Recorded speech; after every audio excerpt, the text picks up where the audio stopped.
The rain started around 7 that night, soft at first, a gentle tapping against the windows of my small apartment in northern Ohio. By 8, it had grown into a steady downpour, drumming against the roof like a persistent heartbeat. I had the place to myself for the weekend. My roommate was out of town visiting family. At first, I didn't mind. I had planned a quiet night, ordered takeout, catch up on some reading, maybe watch a few episodes of a series I'd been neglecting. But as the darkness grew heavier and the rain intensified, I started to feel the kind of unease that doesn't have a clear cause. I was sitting on the couch with my laptop on my knees when I first noticed it. The sound of footsteps in the hallway outside my apartment. I froze, listening. The apartment was small, and every creak and groan of the building was usually obvious. But these steps were different. They were deliberate, heavy, slow, pacing back and forth outside my door. I told myself it was the building settling, that the old wooden floors were just reacting to the rain and wind. But even as I tried to rationalize, my stomach tightened. I put the laptop down and went to the peephole on my front door. Nothing. The hallway was empty, wet from the rain somehow leaking in from somewhere I couldn't see. I pressed my ear to the door. The steps had stopped. Silence, except for the rain. I shook my head, laughed nervously at myself, and went back to the couch. Maybe I was just on edge. Around 10, I ordered dinner. I made a point to keep the lights dim, the TV low. The apartment felt colder than usual, damp and shadowed. When the food arrived, I opened the door just a crack, and the delivery guy gave me a strange look. "Long night, huh?" he said, looking past me into the apartment. Just the rain," I muttered. He nodded slowly, like he was agreeing with some unspoken understanding, and handed me the bag. I closed the door and went back to the couch. I was halfway through my meal when I heard it again. The soft, deliberate dragging of something across the floor, outside my door. This time, it wasn't just footsteps. There was a scraping sound, like metal on concrete, slow, almost measured. I froze, holding my breath. The sound stopped suddenly, right after a loud click. I crept to the door and looked through the peephole again. Nothing. The hallway was empty. I checked the locks, deadbolt secure, chain in place. My pulse was racing now. The air felt thick, heavy with the storm, but there was something else, something I couldn't explain. I told myself to calm down. I tried to go back to the TV, but the sound of the rain and the occasional crack of thunder made my skin crawl. I thought about calling my roommate or even the building manager, but something stopped me. Maybe it was pride, maybe it was fear of sounding paranoid. Instead, I tried to distract myself by scrolling on my phone. At around 11, the lights flickered. A brief flash of darkness, then back on. I winced, thinking about the storm and how old the wiring in the building must be. Then the phone buzzed. Text message. I picked it up. No name, just a number I didn't recognize. And the message was simple. "I see you." My fingers trembled. I checked the message again. The number didn't exist in any reverse lookup. My first thought was prank, but the timing, right after the steps and scraping, made my stomach knot. I didn't respond. I wanted to send something back, maybe call the police, but a strange paralysis had taken over me. Minutes passed, hours it seemed, though I wasn't looking at the clock. Then came the knock. A slow, deliberate knock on the door. Not like someone testing it, not urgent, just deliberate. One knock, pause, another knock, pause, another. I pressed my back against the wall, my breath shallow. The chain lock rattled slightly as if someone was testing it. I dialed 911, whispering into the phone, "Yes, I'm at my apartment. I think someone is here." The operator's voice was calm, professional, but even over the phone, I could feel the panic rising in me. She told me to stay on the line, stay away from the door, and that police were on their way. The knocking stopped. Silence, except for the rain and the occasional distant rumble of thunder. My eyes darted to the peephole again. Nothing. Then, from the kitchen came a soft scraping sound, the same one I had heard earlier. Slow, deliberate, moving across the linoleum floor. I moved to the living room window and peered out into the night. The rain fell in sheets and the street below was empty. No cars, no people. But in the reflection of the glass, I saw a shadow move behind me. I spun around. Nothing. I was alone, I told myself. Just alone with the storm. The police arrived around midnight. I opened the door to 2 officers, flashlights cutting through the dark, rain-soaked hallway. They asked questions, checked the building, swept the apartment. Nothing. No signs of forced entry, no footprints, no one hiding. One of the officers gave me a look I'll never forget, sympathetic but distant, like he had seen this kind of thing before. "Stormy nights make people see things," he said softly. "You're safe now." I wanted to believe him, but as soon as they left, I couldn't shake the feeling. Every shadow, every sound made me jump. I kept the lights on, stayed on the couch with the TV blaring, half watching, half listening. Around 2, sleep finally came, though it was shallow, fitful. That's when I woke to the sound of whispers. Not from the TV, not from my phone. Actual whispers, soft, urgent, coming from the hallway. I sat up, heart pounding, trying to convince myself I was dreaming. The whispers grew louder, urgent, unintelligible, but unmistakably human. I grabbed my phone, ready to call 911 again, when the lights went out. Darkness, except for the storm outside pounding against the windows. And then I felt it, the cold, damp brush of a hand on my shoulder. I spun around. Nothing. I fled the apartment, rain soaking me, slipped in the hallway, and ran down the stairs to the street. The storm was relentless, the wind pushing me sideways as I ran. I didn't stop until I reached the convenience store a block away. Inside, I collapsed, shivering, soaked, and told the clerk everything. He didn't laugh, didn't question me. He just nodded. "Stormy night," he said. "They come out in the storm." I spent the night there until the storm passed. The apartment was empty when I returned in the morning, dry and silent as if nothing had happened. I moved out the next day, left my roommate a note saying I couldn't stay there anymore. Even now, years later, I can't explain it. I've tried. Police said nothing was found. Building manager said the place was secure. Friends said I was imagining it. But I know what I felt, what I saw, what I heard. The deliberate steps, the scraping, the knocks, the whispers. Sometimes on stormy nights, I swear I can feel it again. The presence, the weight of someone, or something. Watching me, waiting, lingering just beyond the light. And I remember that night, alone in the apartment, trapped in the storm, realizing that sometimes being home alone isn't safe. I've never been the same after that. I sleep with lights on, check the locks 3 times, and never ever open the door to someone I don't know.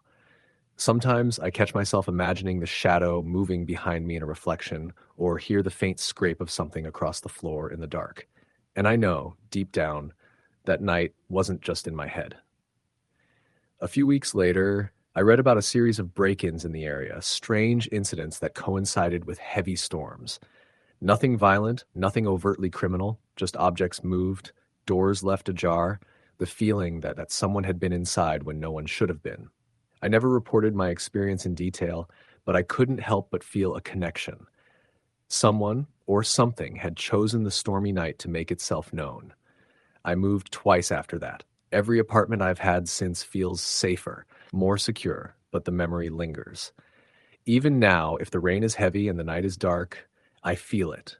A presence that isn't mine, that waits for the moment I am alone, when the storm hides everything, when I am most vulnerable. I don't know if it's a person, a spirit, or just the storm playing tricks, but I've learned one thing. Never ignore the feeling that someone is watching. Never dismiss the sounds that don't make sense, and never stay alone when the rain falls too hard. Because some nights, the storm isn't the scariest thing. I still remember the whisper. I've never been able to forget it. Soft, urgent, impossible to understand, but impossible to ignore. Even now, on quiet nights, I think I hear it calling, reminding me that I was never truly alone that night. And I know if the rain comes, it will return. I learned that some fears aren't in your mind, they're real, and some presences don't leave, no matter how far you run, no matter how many locks you check. Story the end. The rain had been coming down all day, the kind of endless, steady drizzle that seemed to seep into the walls and hang in the air no matter what you did. By nightfall, it had picked up into something heavier, a downpour that rattled the gutters and filled the ditches out by the road. I was alone that night, the house quiet except for the hum of the refrigerator in the kitchen and the faint ticking of the old wall clock. The storm outside was relentless, and though I usually found rainy nights calming, there was something about this one that unsettled me in a way I couldn't quite explain. The house itself wasn't particularly old, but it had quirks that made being alone during storms uncomfortable. Drafts would snake through the windows, making the curtains shift as if touched by an unseen hand. The basement, unfinished and perpetually damp, always carried a smell of mildew and cold stone, and the attic, which I rarely visited, had a way of creaking in the wind as though someone were moving around up there. Normally, I brushed all that off as just the character of the place. But that night, with the rain hammering the roof and the wind whistling through the trees outside, it all felt magnified. I had settled in on the couch with a blanket and a book, trying to distract myself. Every so often, thunder would rumble in the distance, low and rolling, like a warning that something bigger was on its way. I tried to ignore it, keeping my focus on the pages, but I couldn't shake the feeling that I wasn't entirely alone. It started small. A noise from the kitchen, like the scrape of something shifting across the counter. I froze, listening. The fridge clicked on again, its motor humming, and I told myself that was probably it. Old houses made noises, appliances shifted, things creaked. Still, I set my book down and leaned to peer into the darkened kitchen from where I sat. Nothing seemed out of place. I got up to check anyway, walking slowly across the creaking wooden floorboards. The kitchen was dark, except for the faint glow from the microwave clock. I flipped on the light, and everything looked perfectly normal. No dishes out of place, no signs that anything had moved. Feeling a little foolish, I turned the light back off and went to sit down again. The rain intensified, beating so hard against the windows that it sounded like gravel being thrown at the house. I pulled the blanket tighter around myself and tried to go back to reading, but it was hard to concentrate with the storm raging. A sudden gust of wind made the trees scrape against the siding, and I nearly jumped out of my skin. I laughed it off nervously, shaking my head at how jumpy I was being. Then, just as I was starting to settle again, I heard it clearer this time. A slow, deliberate sound. Footsteps. They were faint, but unmistakable, coming from above me, from the attic. I froze completely, every hair on my body standing on end. I held my breath, straining to hear over the rain. There it was again, one step, then another, the floorboards groaning under the weight of someone moving. My mind scrambled for an explanation. Maybe the wind shifting things around? Maybe an animal had gotten in somehow? But these weren't random noises. They had rhythm. They sounded exactly like the careful tread of someone walking. I sat there in silence for what felt like forever, waiting to hear it again. The rain pounded, the thunder rolled, but the footsteps stopped. The attic was quiet. I told myself I had imagined it or that the storm had played tricks on my ears, but deep down, I didn't believe that. I tried to go back to reading, but I couldn't focus. Every creak of the house, every gust of wind had me on edge. I finally decided I needed to check, if only to prove to myself there was nothing up there. I grabbed the flashlight I kept in the drawer by the couch, clicked it on, and made my way to the narrow hallway where the attic access was. The pull-down ladder creaked as I tugged it down, and the smell of dust and old insulation wafted out. My heart was racing, my palms sweaty on the flashlight. I aimed the beam up into the darkness, the light cutting through the shadows to reveal the plywood floor and scattered boxes. Everything looked still, undisturbed. Slowly, I climbed up, every step of the ladder groaning under my weight. When my head cleared the opening, I swept the light around. Boxes of holiday decorations, a few old suitcases, stacks of books. It all looked exactly as I remembered. Nothing seemed out of place, no signs of movement. I stood there for a long moment, crouched just inside the attic, listening. The rain beat on the roof inches above my head, loud enough to drown out anything subtle, but I didn't hear footsteps anymore. I finally convinced myself it had just been my imagination. Maybe the storm had set me on edge, and I'd mistaken some normal creak for something more sinister. I climbed back down, shoved the ladder up, and tried to shake it off. But the uneasy feeling didn't go away. Later, while making some tea in the kitchen, I caught something out of the corner of my eye through the window over the sink. At first, I thought it was a trick of the rain, the way water streaked down the glass. But then I realized it wasn't. It was a face. Just for an instant, pale and indistinct, pressed close against the glass, watching me. I stumbled backward, the mug slipping from my hand and shattering on the floor. My heart slammed in my chest as I grabbed the flashlight again, fumbling to shine it out the window. Nothing, just the rain pouring down into the backyard, the trees swaying in the wind.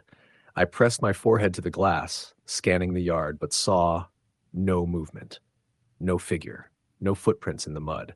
I told myself it must have been a reflection, maybe my own face distorted by the rain. But the more I thought about it, the more certain I became that I hadn't been seeing things.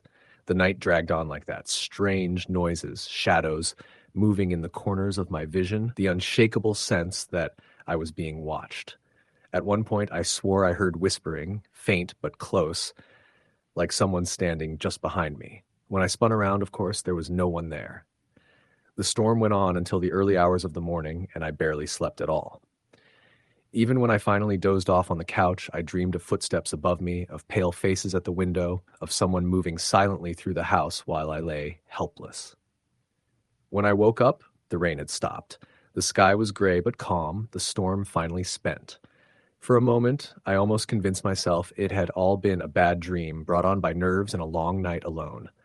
But when I walked into the kitchen, I saw something that made my blood run cold. On the outside of the window, clear as day, despite the rain having washed most everything clean, were smudges, handprints, pressed flat against the glass, right where I'd seen that face the night before. Too high up for an animal, too clear to be a trick of the storm, human handprints. I stood there staring, my whole body trembling. Whoever, or whatever, it had been. I hadn't imagined it. I hadn't been alone that night. And the worst part was, I never heard the window open, which meant if someone had been inside, I still didn't know where they had gone. I never spent another night alone in that house again. Story the end. The rain had been coming down since late afternoon, steady at first, then gradually intensifying into the kind of storm that rattled the windows and made the trees bow in submission. The old two-story house sat near the edge of a wooded area in rural Pennsylvania, a house that looked strong from the outside but felt hollow and fragile inside when the winds howled. The kind of night it was, where the roads were slick, the sky blackened with heavy clouds, and the power flickered often. You felt completely cut off from the world, no matter how many neighbors technically lived down the road. Rachel had the house to herself. Her parents were out of town for the weekend, visiting her aunt, and she'd opted to stay behind because she had to work late Friday and had a paper due Monday. She thought it would be nice to have the place to herself, quiet, no one nagging her about chores, just the sound of the storm and her own company. But when the storm grew heavier and the night got deeper, she began to regret that decision in subtle, creeping ways. She had settled into the living room with her laptop, a blanket wrapped around her shoulders, and the steady hum of the rain providing an oddly soothing backdrop. It was nearing midnight, and though she wasn't normally a jumpy person, the occasional flicker of the lights and the groan of the wind pressing against the siding made her feel like she was occupying a space too big for one person. Every sound felt amplified. The creak of the house settling, the steady tapping of rain against the glass, even the hum of the refrigerator in the kitchen. Around 12:30, the power finally gave out entirely. The lamps dimmed and went black, her laptop screen instantly becoming the brightest thing in the room. Rachel sighed. She had half expected it, but it still unsettled her more than she wanted to admit. She got up, fumbled her way into the kitchen, and grabbed a flashlight from the drawer. The beam cut through the darkness in a thin cone, making the shadows at the edge of its reach feel even thicker. She tried to shake off the unease. She'd been through power outages before. She lit a couple of candles, set them near her laptop, and tried to keep working. The rain outside grew heavier, sheets of water pouring down, drumming on the roof and gushing out of the gutters. At some point, she realized she hadn't heard a car pass by in hours. The road outside wasn't exactly busy, but usually at least a truck or two would roll by even in bad weather. Around 1 a.m, she heard something she couldn't place. Not the house creaking, not the storm, not anything mechanical. It was faint at first, but when she muted the sound on her laptop, it was clear, a tapping sound, deliberate, slow, and uneven. It was coming from one of the back windows. She froze, flashlight in hand, the hairs on her arms prickling. The wind rattled the house constantly, but this was different. Tap! Tap. A pause. Tap, tap. Almost like knuckles on glass, but too light, too cautious. She told herself it was probably a branch blowing against the window, though she knew there weren't any large trees directly against that side of the house. Still, she forced herself to believe it. She walked slowly toward the back of the house, flashlight beam shaking slightly as she moved. The kitchen gave way to the hallway that led to the back door and the laundry room, where the tapping seemed loudest. She stood still, holding her breath, listening. Nothing. Just rain. Get a grip, she whispered to herself. She stepped closer to the window above the laundry sink, raised the flashlight, and aimed it through the glass. Nothing but rain-streaked darkness. She pressed closer, squinting through the water that distorted the outside world. For just a moment, though, she thought she saw movement. A pale shape, gone in the blink of an eye, as though someone had pulled back from the window when the light hit. Her stomach dropped. She stayed there for a long moment, heart racing, convincing herself it was just her imagination, her brain filling in shapes in the storm. Finally, she turned and went back into the living room, refusing to let her fear escalate. By 2:00, the storm hadn't let up. The house felt colder, the candles were burning lower, and she could no longer focus on her paper. She sat curled on the couch, scrolling idly through her phone, though she knew her battery wouldn't last the night without power. Every few minutes, she glanced toward the windows, the sliding back door, the staircase. The tapping hadn't returned, but her nerves buzzed with the expectation of it. And then it came back. Louder this time. Distinct. A knock. Her head snapped toward the back of the house, where the sound had come from. Not a random tap, not a trick of the storm. A knock. 2 short, deliberate knocks, spaced apart just enough to confirm intention. Someone was out there. Her breath hitched. She grabbed her phone, her flashlight, and tiptoed toward the sound, though every fiber of her body screamed not to. As she reached the kitchen, she stopped dead. The sliding glass door that led to the back deck was visible from where she stood, and she could see it clearly in the beam of the flashlight. There was a shape on the other side. It was just standing there, barely more than a silhouette in the rain, but close enough to the door that she could see the outline of a head, shoulders, and arms. The figure wasn't moving, wasn't banging on the glass, wasn't trying to open it, just standing there, facing her. Her mouth went dry. Her hand shook so badly the flashlight beam jittered across the glass. She wanted to scream, wanted to run, but she couldn't seem to move at all. The figure slowly lifted a hand and tapped on the glass, just once. That was enough to snap her out of it. She bolted back into the living room, heart hammering, fumbling for her phone to dial 911. Her hands were so sweaty she nearly dropped it, but she managed to get the call through. The operator answered, calm and professional, and Rachel stammered out what she'd seen. Someone outside, standing on her back deck, knocking on her glass door. The operator asked for her address, told her to stay on the line, told her to stay inside and not approach the doors or windows. Police were being dispatched, but the storm was slowing them down. Rachel crouched low in the living room, trying to keep her breathing quiet, the phone pressed to her ear like a lifeline. She could still see the faint outline of the sliding glass door from her spot, though she refused to shine the flashlight in that direction again. She prayed the figure was gone. And then came the sound of the door handle being tested. A rattle. A deliberate pull. She whispered into the phone, "He's trying to get in."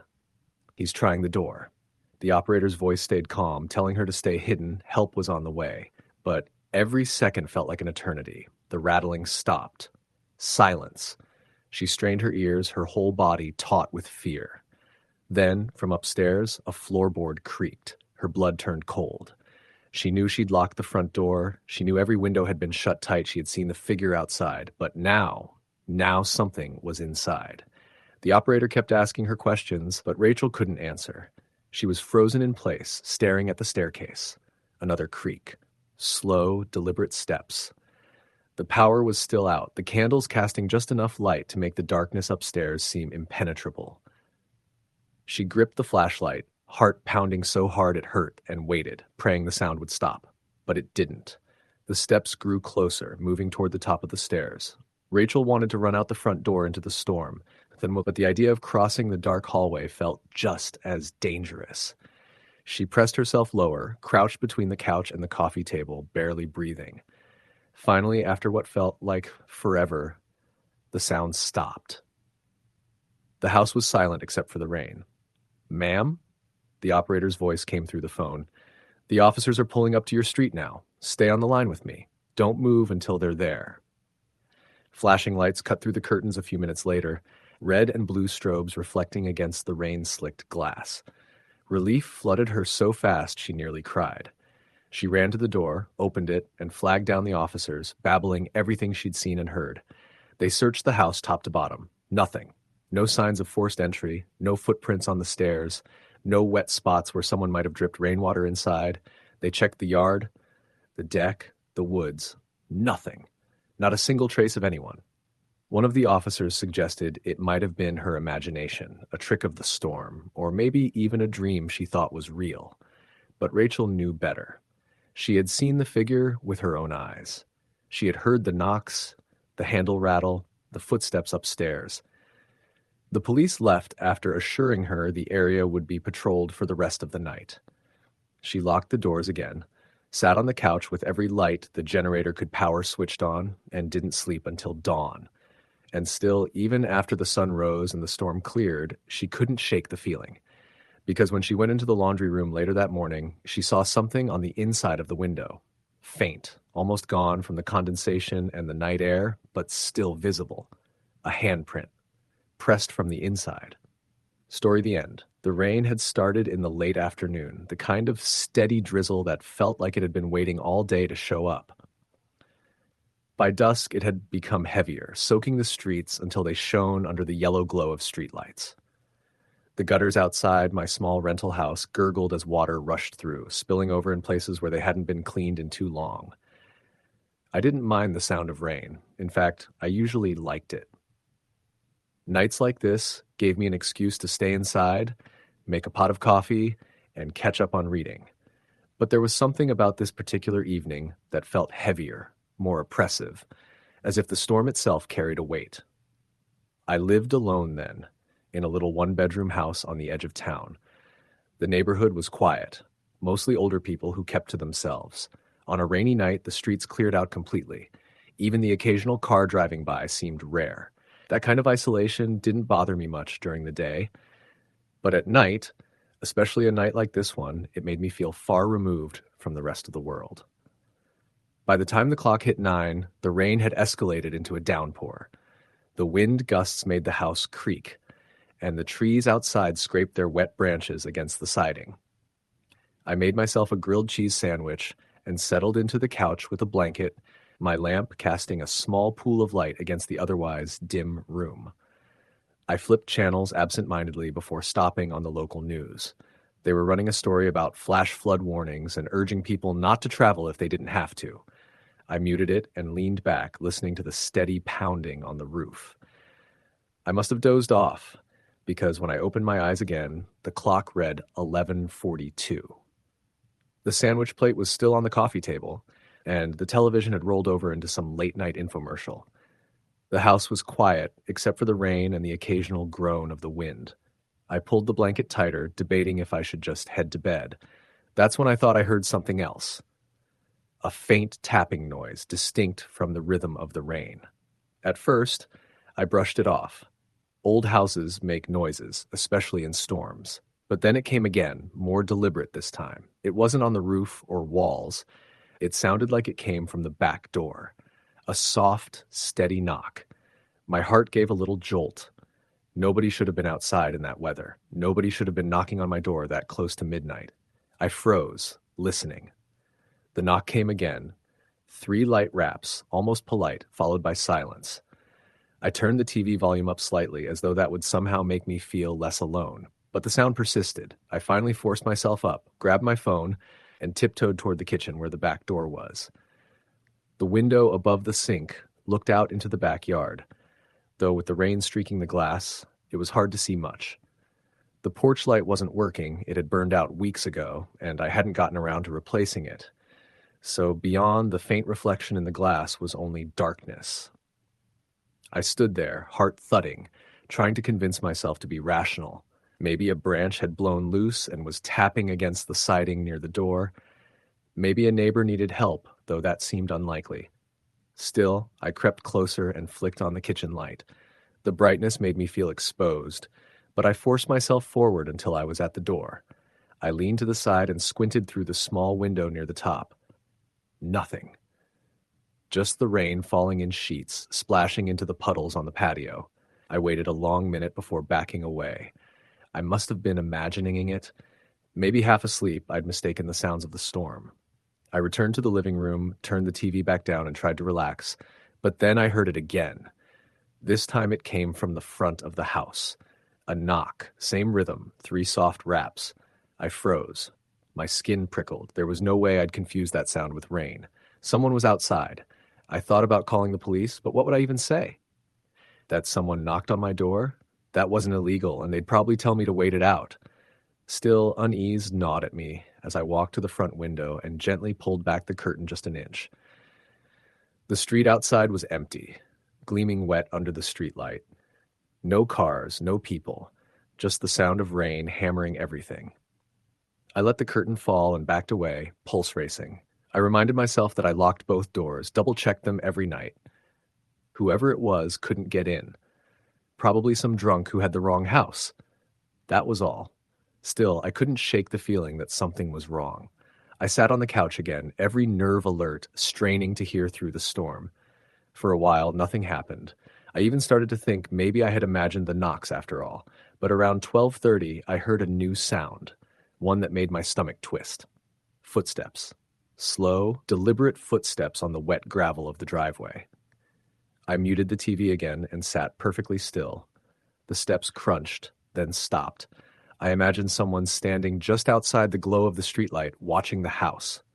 A moment later, there was the faint squeak of my gate opening, the one that led around to the backyard.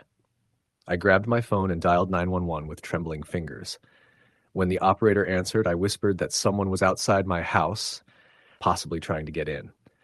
She asked for my address, told me to stay on the line, and said an officer would be dispatched. The minutes that followed felt like hours. The operator kept asking me questions to keep me calm. Was I alone? Were all my doors locked? Could I see the person? I told her I couldn't, that the lights outside were too dim. All I could hear was the rain and every so often what sounded like movement outside. Then I heard it again, the knock. This time it came from the back door, loud enough to echo through the kitchen. "Please hurry," I whispered into the phone. The knock came again, harder this time, followed by the faint rattle of the doorknob being tested. I clamped a hand over my mouth, heart hammering. Whoever it was, they were trying to get in. The operator told me to stay where I was, that the police were on their way. I crouched behind the couch, phone pressed to my ear, staring at the hallway that led toward the kitchen. Every creak of the house, every gust of wind outside felt amplified. Then, just as suddenly as it had started, the noise stopped. The only sound was the rain again. I waited, breath shallow, until red and blue lights flickered through the front window. 2 officers knocked at the door, and I practically ran to let them in. I explained everything, the knocks, the footsteps, the gate, the doorknob. They went around the property with flashlights, checking the doors, the windows, the yard. When they came back, they said they didn't find anyone. No footprints, no sign of forced entry. The rain had washed away any evidence that someone had even been there. One officer suggested it could have been an animal. The other said maybe a neighbor kid playing a prank. They promised to patrol the area for the rest of the night and told me to call if anything else happened.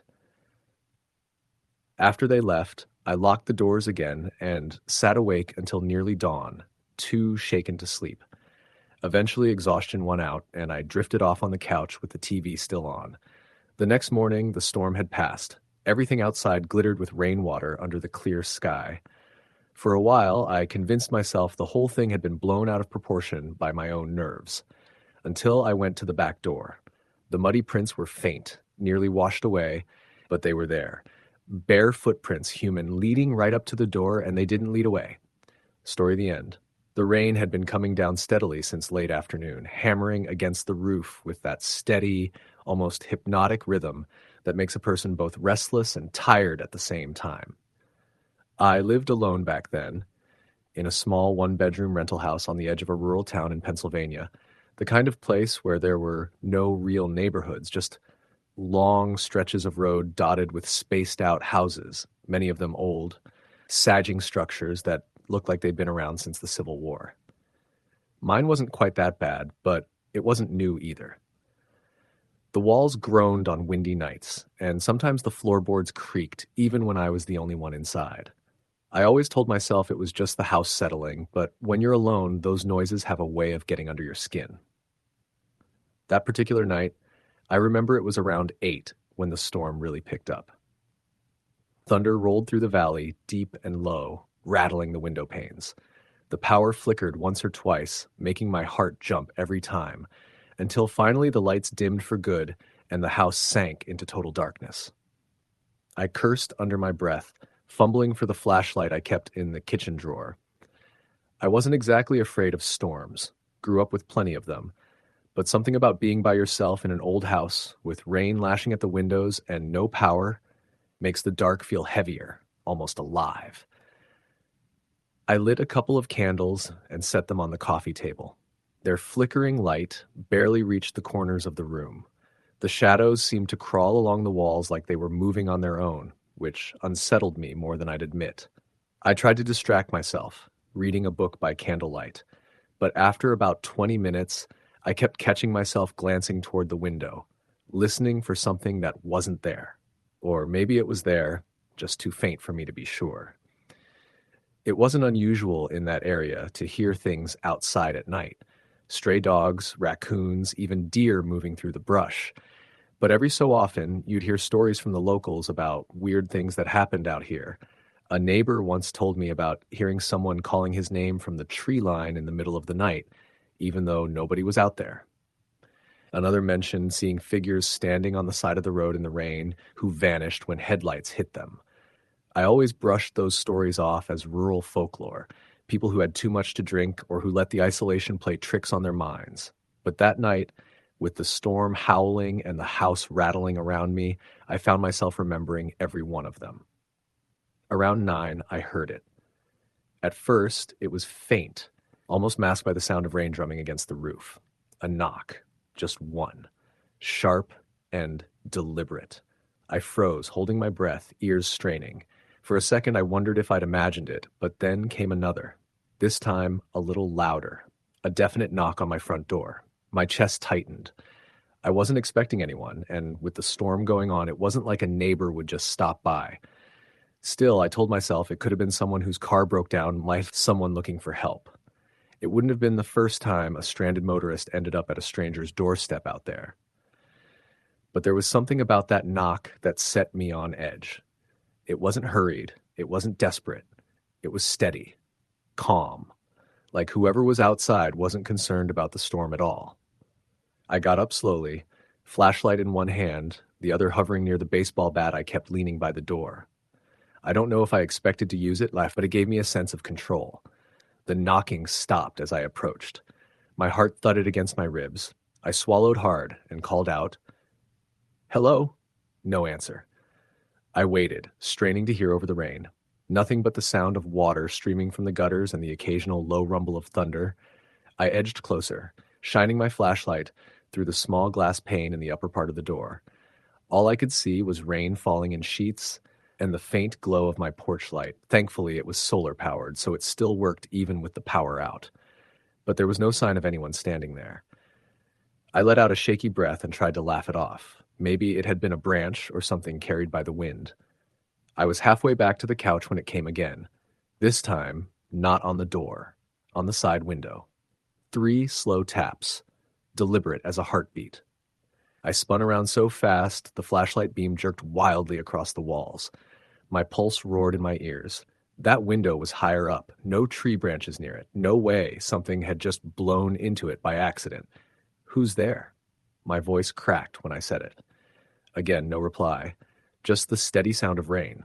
I forced myself to walk toward the window, every step heavier than the last. My flashlight beam cut through the gloom as I got closer, until finally I lifted it and aimed it straight at the glass. Nothing, just rivulets of water streaming down. But for a split second, as the light hit the glass, I could have sworn I saw a reflection that wasn't mine. A pale oval, like a face pressed close, gone in the blink of an eye. My stomach dropped. I stumbled back, nearly tripping over the coffee table. I stood there for what felt like forever, flashlight trembling in my hand, waiting for it to happen again. But it didn't. Minutes passed, and the only sound was the relentless drumming of the rain. I finally backed away and sank onto the couch, bat clutched tight in my free hand. I tried convincing myself it was my imagination, the storm playing tricks, the candlelight flickering just right. But deep down, I knew what I'd seen, or thought I'd seen, was too distinct. That face, even for that split second, was too real. It was close to midnight when things escalated. I must have dozed off sitting there, because I remember waking suddenly, the room colder than before. One of the candles had burned out, and the other was just a stub, its flame guttering weakly. The rain hadn't let up. If anything, it was harder now, pounding like fists against the walls. And then I heard it again, not knocking this time. A scrape, long and slow, against the back door, like fingernails, dragging across wood. I froze, every hair on my body standing on end. My flashlight beam shook as I turned toward the sound. The scrape came again, this time louder, more deliberate. It sent a chill so deep through me that I thought I might vomit. I wanted to yell, to demand whoever was out there leave, but my throat locked up. Instead, I stood, legs trembling, and crept toward the kitchen where the back door was. The scraping stopped as I got closer, replaced by silence so thick it pressed against my eardrums. I reached the door and slowly raised the flashlight. The glass pane was fogged with condensation, streaked with rain. My beam hit it and illuminated nothing but water. I let out a shaky exhale, lowering the light. That's when the handle turned. I jumped back, heart in my throat as the old brass knob rattled once, twice, then twisted hard. The lock held, thank God, but the force behind it was undeniable. Someone was trying to get in. "Get out of here!" I shouted, finally finding my voice. "I'm calling the cops!" The rattling stopped immediately. For a long moment, there was only the sound of the storm, and then, faint but clear, came a laugh, low, breathless, right on the other side of the door. I stumbled backward, tripping over the kitchen rug, flashlight beam jerking across the walls. The laugh didn't come again, but I didn't need it to. I knew someone was out there, watching, waiting. I grabbed my cell phone from the counter, praying it still had enough signal despite the storm. My hands shook as I dialed 911. The dispatcher answered, her calm voice a lifeline. I told her someone was outside my house trying to get in. She asked for my address, and I gave it, voice trembling. She told me to stay on the line, that deputies were being dispatched. I clutched the phone like it was the only thing keeping me tethered to reality. 5 minutes. 10. The dispatcher kept me talking, asking me to describe what happened, but my answers were scattered. I couldn't focus. I kept glancing at the doors, the windows, half expecting that pale face to appear again. Then, right as she told me the deputies were close, the knocking started again. This time on the living room window, sharp and fast. I screamed, dropping the flashlight. The dispatcher's voice rose, telling me to stay calm, that help was almost there. I pressed myself against the wall, gripping the bat, heart slamming so hard I thought I might pass out. The knocks kept coming, frantic now, moving from one window to the next, circling the house. Like whoever it was wanted me to know they could get to me whenever they wanted. Then headlights cut through the rain. Red and blue flashes painted the walls. The knocking stopped instantly. I bolted to the window, peering out. A sheriff's cruiser pulled into my drive, lights bouncing off the wet trees. 2 deputies got out, hands on their weapons, flashlights cutting through the storm. I ran to the door and let them in, relief flooding me so hard I nearly collapsed. They searched the property, every inch, but found nothing. No footprints in the mud, no signs of anyone having been there at all.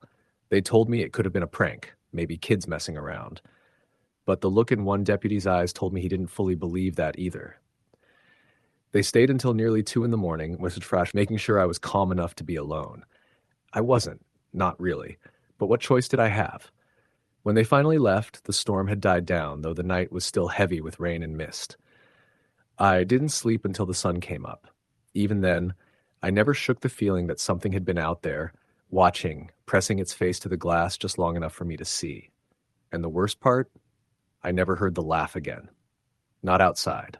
But sometimes, Late at night when I'm lying awake, I swear I hear it in the back of my mind, soft and breathless, like it never really left at all. Story the end. The rain had been falling since late afternoon, steady at first, and then with a heavier rhythm as the evening dragged on. By the time the sky turned black, the sound of it had become a constant presence, like a blanket of noise pressed against the windows. It was one of those nights where the storm seemed to push everything else into the background. The crickets, the faraway highway hum, even the occasional bark of a dog down the street. I had the house to myself, something that usually didn't bother me, but the storm made the quiet inside feel heavier than usual. I lived in a small rental house in a quiet town in Pennsylvania. Nothing special, just a one-story with creaky floors and a basement I hated going into. The kind of place that was perfectly fine during the day but could feel unnerving at night if you let your mind wander. I worked in IT, mostly from home, and my roommate, Derek, who normally filled the house with his constant chatter and music, was out of town visiting his girlfriend. It left me with the place to myself for the weekend, and when the storm rolled in, I thought it would be the perfect excuse to relax, watch some old movies, maybe even get ahead on work. I made myself a quick dinner, turned on the TV, and settled in. The sound of the rain hitting the roof grew louder, and I kept noticing flashes of lightning through the blinds. By 9 o'clock, I muted the movie for a second just to listen. The thunder had gotten closer, the kind that rattled the windows. It was the kind of storm you could feel in your chest. That's when I heard the first sound that didn't belong. It was faint, almost lost under the rainfall, but distinct enough to pull my attention away from the screen. It sounded like a knock, 3 slow raps. Not loud, but deliberate. I froze, staring at the front door, which was just down the short hallway from the living room. My immediate thought was that I had imagined it, that maybe it was something falling outside or a branch hitting the siding, but after a moment of silence, it came again. 3 knocks. Slow. The hair on my arms stood up. I got up, walked carefully to the door, and looked through the peephole. Nothing. The porch light was on, but the rain was heavy enough to blur anything past a few feet. There wasn't a car in the driveway, no shadowy figure, nothing. I opened the door cautiously. Just a crack. The rain blew in, cold against my skin. The porch was empty. The walkway leading to the driveway glistened with water, and I could see the puddles forming in the gravel. I stepped out, checked around the small yard, and found nothing but the storm. By the time I got back inside, I convinced myself it was just a trick of the weather. Maybe the rain hit the door in a weird way or the wind carried something into it. I locked it, sat back down, and tried to relax. About half an hour later, the power flickered. The lights dimmed, the TV screen went black for a second before snapping back on. I cursed under my breath and grabbed the flashlight I kept in the drawer by the couch. Living in an older neighborhood meant outages weren't uncommon when storms got bad. As I held the flashlight, I heard it again. 3 knocks. This time from the back door. I sat there for a moment, not wanting to move. The back door led out to a small porch and yard bordered by a line of trees. It wasn't somewhere anyone should be standing in weather like this unless they had a reason. My stomach turned as I realized how deliberate the knocks had sounded. They weren't frantic or desperate, like someone caught in a storm looking for help. They were slow, calm. I finally forced myself up, walking quietly toward the kitchen. The back door had a small window at the top, but with the light inside and the rain outside, all I could see was my reflection. I flipped the light switch for the back porch. The bulb flickered once and then died, leaving only darkness beyond the glass. I stood there, straining my ears, and that's when I realized something was off. The rain was pounding the roof, the gutters, the yard. But in that pause between thunderclaps, I thought I could hear something else, breathing. It was faint, but I swear I heard it. Shallow breaths just beyond the glass. I didn't open the door. I didn't even touch the knob. I backed away, turned off the kitchen light, and stood in the hallway with the flashlight shaking in my hand. My heart was racing. I stayed there for a long time, listening. The knocks didn't come again. Eventually, I convinced myself it had to be my imagination, that the storm and the dark were just making me hear things. I went back to the living room, turned the volume low on the TV, and tried to shake it off. The night dragged on. Around midnight, the rain showed no sign of stopping, and the storm felt like it was right on top of the house. I finally decided I should try to sleep, even if the weather made it difficult. I turned everything off, double-checked the locks on both doors, and headed down the short hallway to my room. That's when I noticed the basement door. It was open. Uh, just a crack, but enough to see the darkness beyond it. I knew for a fact I hadn't opened it. I avoided that basement unless I absolutely had to. It always smelled like damp concrete and mildew, and the single bulb barely lit it. Derek kept some tools and boxes down there, but otherwise it was just storage. I hadn't gone near it all day. I stood there, staring, my throat dry. The rain beat against the roof above me, thunder rolling through the walls, but the sight of that door made all of it fade into the background. My first thought was that maybe Derek hadn't closed it all the way before he left, but that didn't sit right. I'd walked past that door earlier when I went to the kitchen, and it had been closed. I was sure of it. I forced myself to move. I pushed the door shut firmly, turned the lock, and tried to ignore how shaky my hands felt. In bed, I lay awake, staring at the ceiling while the storm raged. Every creak of the house made me tense. I couldn't shake the feeling of being watched, even though I knew the blinds were closed and the doors were locked. At some point, I drifted into a restless sleep. I woke up to silence. Not total silence. The rain was still falling, but softer now, like a drizzle. The storm had passed, but inside the house it felt too quiet. I sat up, blinking in the faint light coming through the blinds, and realized I wasn't alone. I heard footsteps. They were soft, measured, moving slowly down the hallway. My heart nearly stopped. I froze, straining to listen, and they grew louder, closer. Someone was inside the house. I reached for my phone on the nightstand, my hands shaking so badly I nearly dropped it. I dialed 911, but before I could press call, the footsteps stopped. Right outside my bedroom door. I held my breath, staring at the doorknob, waiting for it to turn. For what felt like minutes, nothing happened. Then slowly, the footsteps moved again, back down the hallway, toward the kitchen. I finally pressed call. My voice shook as I whispered to the operator that someone was in my house.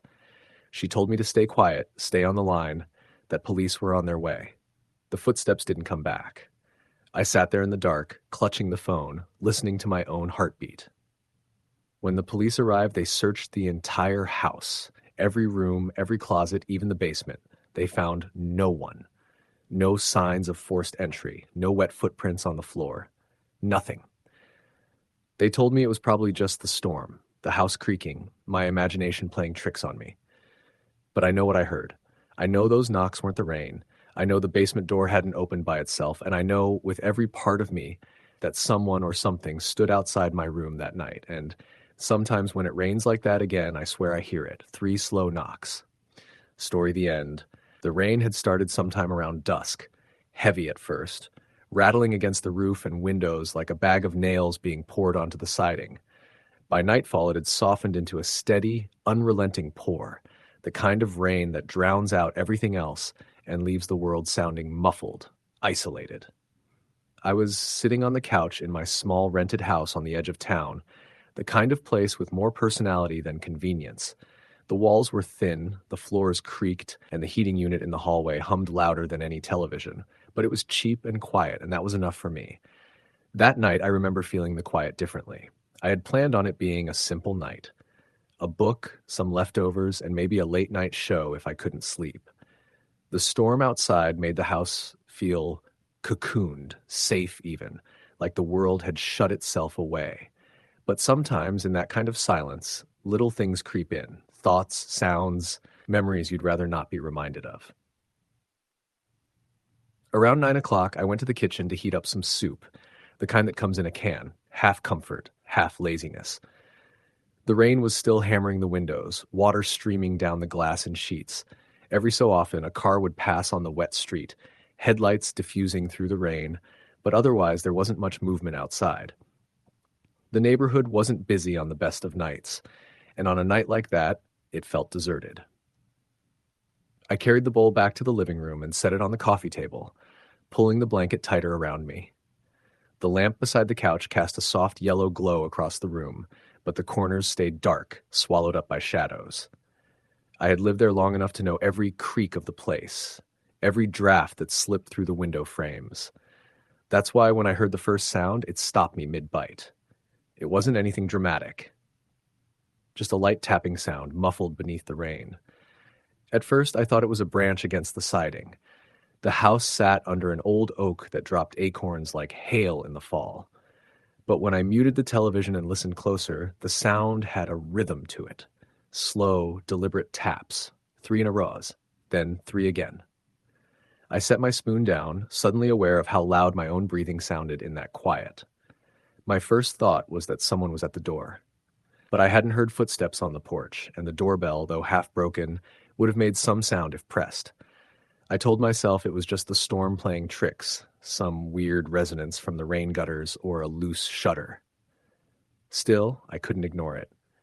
I got up, walked to the front window, and pulled back the curtain just enough to peek through. Outside, the street was empty. The rain fell in thick sheets, splashing against the pavement and pooling at the curbs. The porch was deserted, no figure waiting, no prankster crouched in the shadows. I let the curtain fall back and forced a laugh at myself. Just the rain, I told myself again. I went back to the couch and picked up my spoon. But before I could take another bite, the sound came again. 3 deliberate taps. Closer this time, as if they were against the very glass of the living room window. The spoon clattered into the bowl, splattering broth onto the blanket. My heart pounded so hard I could feel it in my throat. I turned toward the window, staring at the glass that was fogged slightly from the warmth inside. I could see the rain pelting down, nothing more. I stood slowly, my legs stiff, and took a few steps closer to the window. I didn't pull the curtain this time. I didn't want to be face to face with someone or something on the other side, but I stood there, straining my ears, waiting. The sound didn't come again. I backed away and sat down, every nerve in my body tight. I tried to rationalize it. Maybe water dripping from the gutter had found a rhythm. Maybe the wind was pushing something against the glass. But none of it sat right. The taps had been too clean, too intentional. I left the TV muted, the room too quiet, and tried to eat again, though every bite turned to paste in my mouth. The rain outside seemed louder now, more aggressive, as if trying to cover something. When my phone buzzed on the table, I nearly jumped out of my skin. It was just a text from my sister, a meme she probably thought was funny. I didn't even open it. I was too focused on the sounds around me. That's when I noticed it. A shift. A presence. It wasn't something I could see, not exactly. But the room felt wrong. Heavy, like the air itself had thickened. My stomach churned as though I were being watched, though logic screamed that I was alone. I turned off the lamp, letting the room fall into darkness, except for the faint glow of the streetlight filtering through the curtain. My eyes adjusted slowly, and I listened. The storm outside continued, unbroken, steady. No taps, no knocks. Then from the back of the house I heard it. The softest creak of a floorboard. I froze. My breath caught in my throat. That sound wasn't the storm. It wasn't the wind. It was inside. The house was small, one hallway leading to the 2 bedrooms and a bathroom. I hadn't been down there since I'd gotten home from work. I had locked the back door earlier. I was sure of it. Still, the creak had come from there, unmistakable. I sat motionless, my ears straining, my body aching from how tense I was. Another creak followed, closer this time, like weight shifting on the old wooden floor. My first thought was to grab something, anything, to use as a weapon. My eyes darted around the room, landing on the heavy glass ashtray on the side table. I hadn't smoked in years, but it stayed there as a catch-all. I picked it up, gripping it tight. I stood and moved quietly toward the hallway, every step slow, deliberate. The shadows seemed thicker there, stretching long and black down the narrow corridor. I reached for the light switch, but something stopped me. Some primal instinct screamed not to turn it on, not to reveal myself. Instead, I stood in the dark, listening. The house seemed to breathe around me. The rain outside masked everything, but beneath it, I could hear something faint. Breathing. Not mine. Slow, steady inhalations like someone trying to stay quiet. My mouth went dry. I gripped the ashtray tighter, my knuckles aching. I wanted to run, to throw open the front door and bolt into the storm, but I couldn't make myself move. Something deep inside me knew if I did, whatever was there would follow. Then the breathing stopped. Silence pressed in, heavier than before. I strained to hear, but there was nothing now but the rain. Seconds stretched into minutes. My arm trembled from holding the ashtray so tight. Finally, I forced myself to take a step back. Then another. Slowly, carefully, I retreated to the living room, never turning my back on that hallway. When I reached the couch, I set the ashtray down with shaking hands and grabbed my phone. I thought about calling the police, but what would I say? That I heard noises in my old creaky house during a storm. They'd show up, find nothing, and I'd look like a paranoid fool. I unlocked my phone anyway, my thumb hovering over the keypad. That's when the tapping started again, this time from the kitchen window. 3 deliberate knocks. My blood turned to ice. The kitchen was just past the hallway, the same direction I'd heard the breathing. Someone or something was moving through my house. I didn't think. I bolted for the front door, fumbling with the lock, my hands slippery with sweat. I yanked it open, the storm immediately soaking me in cold rain. I stepped onto the porch, ready to sprint into the night when I saw it. Across the street, barely visible in the rain, a figure stood. Tall, still, facing my house. I couldn't see its face, couldn't make out features through the downpour, but I knew it was watching me. My body screamed to run, but my legs locked in place. For a long moment, we stood there. Me on the porch, it in the street, the storm raging between us. Then, as if in answer to some unspoken question, the lights in my house flickered once and went out. I don't remember deciding to move. I just ran. Off the porch, into the storm, my feet slapping the flooded pavement. I didn't look back. I didn't stop until I reached the gas station 2 blocks away, soaked to the bone, and shaking so hard I could barely hold my phone. When the police finally went back with me, they found nothing. No footprints, no signs of forced entry, no figure in the street. The back door was locked, just like I had left it. But the windows in the kitchen and living room had condensation on the inside, 3 perfect handprints smeared across the glass. I never spent another night in that house. Story the end. The rain started in the late afternoon, a slow, steady drizzle at first, the kind that makes the streets glisten and the sidewalks smell like wet asphalt. I was driving home from work, tired, my headlights reflecting off the puddles gathering in the cracks of the road. The sky was a flat, dark gray and the clouds hung low, threatening more than just rain. I live alone in a small old house on the outskirts of a town in Pennsylvania. It's the kind of place where neighbors are miles apart, and most nights the only sound is the wind through the trees or the occasional car on the highway.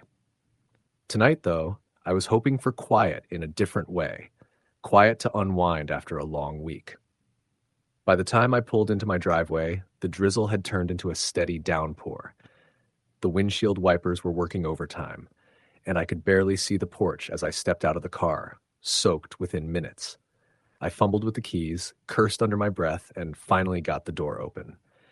The moment I stepped inside, the warm, dry air hit me, a welcome contrast to the storm outside. I set my bag down, kicked off my wet shoes, and went straight to the kitchen for a glass of water. The house was quiet, the kind of quiet that feels too quiet. Normally I'd have music playing, or at least the TV on low, but tonight I didn't. I just wanted to sit, listen to the rain, and let the sound wash away the week's stress. I poured the water, took a sip, and leaned against the counter. That's when I noticed it, the faint sound of footsteps upstairs. My house isn't big, but it's old, and the floors creak easily. I froze, listening. The steps were slow, deliberate, coming from the hallway near the bedrooms. I told myself it was just the house settling, the wind, anything but an actual person. Still, my heart picked up pace. I called out, "Hello?" No response. Just the rain and the occasional creak of the floorboards above me. I grabbed the baseball bat I keep by the door, more out of habit than expectation, and slowly made my way to the staircase. The sound stopped as soon as I reached the bottom step. I held my breath, gripping the bat tighter, and called out again. Still nothing. My mind raced. Maybe I left a window unlocked upstairs. Maybe. Someone had broken in. I shook the thought off, told myself I was being paranoid. I went back to the kitchen, tried to relax, and convinced myself to just finish my water and lock the doors. About 15 minutes later, the sound returned. Not upstairs this time, but from the living room. I could hear something sliding across the floor, faint but distinct. My stomach twisted. I crept to the hallway leading to the living room, heart hammering, bat ready. As I rounded the corner, I saw it. The living room window was open, not cracked or slightly ajar. wide open, the curtains flapping in the wind and rain. I live alone. I locked that window when I left this morning. I never leave it open. Fear turned my stomach into ice. I slammed the window shut, locked it, and checked all the doors, all secure. I tried to convince myself that the storm somehow forced it open, though I knew that made no sense. This was an old, heavy window. It wouldn't have moved on its own. I sat back down on the couch, bat in hand, trying to calm down. My phone was on the coffee table. I wanted to call someone, my sister, a friend, anyone, but I hated the thought of sounding crazy over a paranoid night fear. Still, I dialed 911. The line rang, then clicked dead. I tried again. Nothing. I checked my phone. No signal. Not unusual for my house, really, but tonight it felt like a trap. I heard the steps again. Slow, heavy, coming from the stairs. My breath caught. I gripped the bat, my knuckles white, and waited. The steps paused at the top. Then a knock. Not at the door, but at the ceiling above me. A single, deliberate knock. I swallowed hard, my mind screaming for an explanation. No one else should be here. No one. I remembered the old attic door. It's a small hatch in the ceiling of the hallway, just above the stairs. I had never gone up there, always told myself it was a storage space for junk. Now, though, I was sure that's where the noise was coming from. I grabbed a chair, dragged it beneath the hatch, and stood on it, bat in hand. My fingers trembled as I reached for the latch. The hatch was surprisingly easy to open. I lifted it slowly, the old hinges creaking loudly. The attic was dark, almost pitch black. I could see nothing except the outline of old boxes and cobwebs. I leaned in, ready to swing the bat at the first sign of movement. That's when I saw it. A shadow. Not moving, just there, watching. I couldn't make out a face, but I felt eyes on me. My heart felt like it would explode. I whispered, "Who's there?" No answer, just silence. I wanted to retreat, to slam the hatch and lock myself in the bedroom, but something compelled me to look closer. Then I heard it. A whisper, so faint I thought I imagined it. "Get out." The words sent a chill down my spine. I stumbled back, nearly falling off the chair. The shadow didn't move, didn't disappear. It just waited. My rational mind screamed for me to leave, but part of me was frozen, staring, trying to make sense of it. I ran from the hallway back to the living room, slammed the door behind me, and locked it. I could hear the rain pounding against the roof, louder now, as if it knew I was scared. I wanted to call the police again, but the line was dead, the phone useless. I considered running to my car, but the thought of going out into the storm, into the dark, was unbearable. I sat in the corner, bat in hand, and tried to calm myself. Then I heard it again, closer this time. Footsteps. Heavy, coming down the stairs. I could hear each step, each deliberate tap of a foot on the wood. My heart hammered in my chest. I gripped the bat tighter, ready for whatever was coming. Then a voice, clear this time, right behind me. "Why are you here?" I spun around. Nothing. Just the empty room, the rain, the shadows dancing on the walls. I backed into the corner, my breathing ragged. The voice came again, closer, almost inside my head. "You shouldn't be here." I don't know how long I stayed there, frozen in terror. The rain seemed to intensify, hammering on the roof as if it were keeping time with my fear. The footsteps moved around the house, circling, never stopping, always just out of sight. I could hear drawers opening, doors creaking, the faint scrape of something being dragged across the floor. At some point, I realized I wasn't alone. I could feel it, a presence, something moving with me, in the room, in the house, invisible yet tangible. I whispered a prayer, tried to convince myself I was imagining it, but the feeling was too real, too heavy. I remembered the old phone in the bedroom. It was a landline connected directly to the wall. I ran there hoping for a signal, a connection. The receiver felt heavy in my hand. I dialed 911 again. This time the line clicked, then static, then silence. Then a whisper, "Don't." I slammed the receiver down, trembling. I didn't know what to do. I tried to leave, tried to run to my car, but every time I moved, the presence seemed to grow stronger, heavier, like a weight pressing down on me. I could hear breathing now, slow, deliberate, close to my ear. I ran to the kitchen, grabbed a knife from the drawer, anything to defend myself. The steps followed me, always just behind. I could hear the whispers, low and unintelligible, but angry, warning me, mocking me. I barricaded myself in the bathroom, locking the door, pressing the knife against the door as if it could stop whatever was in the house with me. I sank to the floor, shaking, tears mixing with the rain that had seeped in from a small leak in the roof. The presence was still there, felt even stronger in the confined space, circling, waiting. Hours passed. I don't know how many. The storm raged outside, relentless, mirroring the terror inside me. I stayed in that bathroom, barely moving, barely breathing, until the first light of dawn crept through the frosted window. When I finally dared to open the door, the house was silent. No footsteps, no whispers, no shadows. Everything was as it should be, or as I hoped it should be. The storm had passed. I searched the house, every room, every corner, but there was no sign of anyone. No footprints, no open windows, no broken locks, just the remnants of a storm and the echo of the terror from the night. I've never understood what happened that night. Some nights, when it rains and the wind howls just right, I swear I can hear the whispers again, always warning me, always reminding me that whatever was in that house with me never really left. I moved out soon after, couldn't stay there another night. Friends, family, even the police, no one believed me completely. They all offered rational explanations. Stress, sleep deprivation, the old house settling, the storm playing tricks on my mind. But I know what I felt, I know what I heard, and I know that whatever it was, it followed me out of that house. Sometimes when the rain hits just right and I'm alone, I swear I can feel it in the corner of the room, just out of sight. Watching, waiting, whispers brushing against my mind, reminding me that I was never truly alone. Story the end. The rain started around 6 in the evening, soft at first, then heavy enough that the streetlights outside my apartment blurred behind a curtain of water. I had just moved into a small one-bedroom unit in a quieter part of Ohio, not far from the edge of the city, where the houses started thinning and the streets went dark after sunset. I liked living alone, or at least I thought I did. That night, with the storm rattling the windows and the hum of the radiator filling the room, I began to question that. There's something about being alone in a place you barely know, with nothing but the sound of rain and your own heartbeat, that prees open your mind in ways you don't realize until it's too late. I was sprawled on the couch, wrapped in a blanket, scrolling through news articles on my laptop. The power flickered, then stabilized, making me startle more than I cared to admit. The apartment was silent, except for the rain and the occasional rumble of thunder. I tried to focus on the stories on the screen, but my mind kept wandering to the creaks and groans of the building. Old wood, I reminded myself. Nothing else. My rational brain fought to keep the fear in check, but there's a line, subtle and dangerous, between knowing you're alone and knowing that alone might not mean alone at all. Around 8, I went to the kitchen to make some tea. As I moved, the sound of water running from the faucet mingled with the rain, and I thought I heard a knock at the door.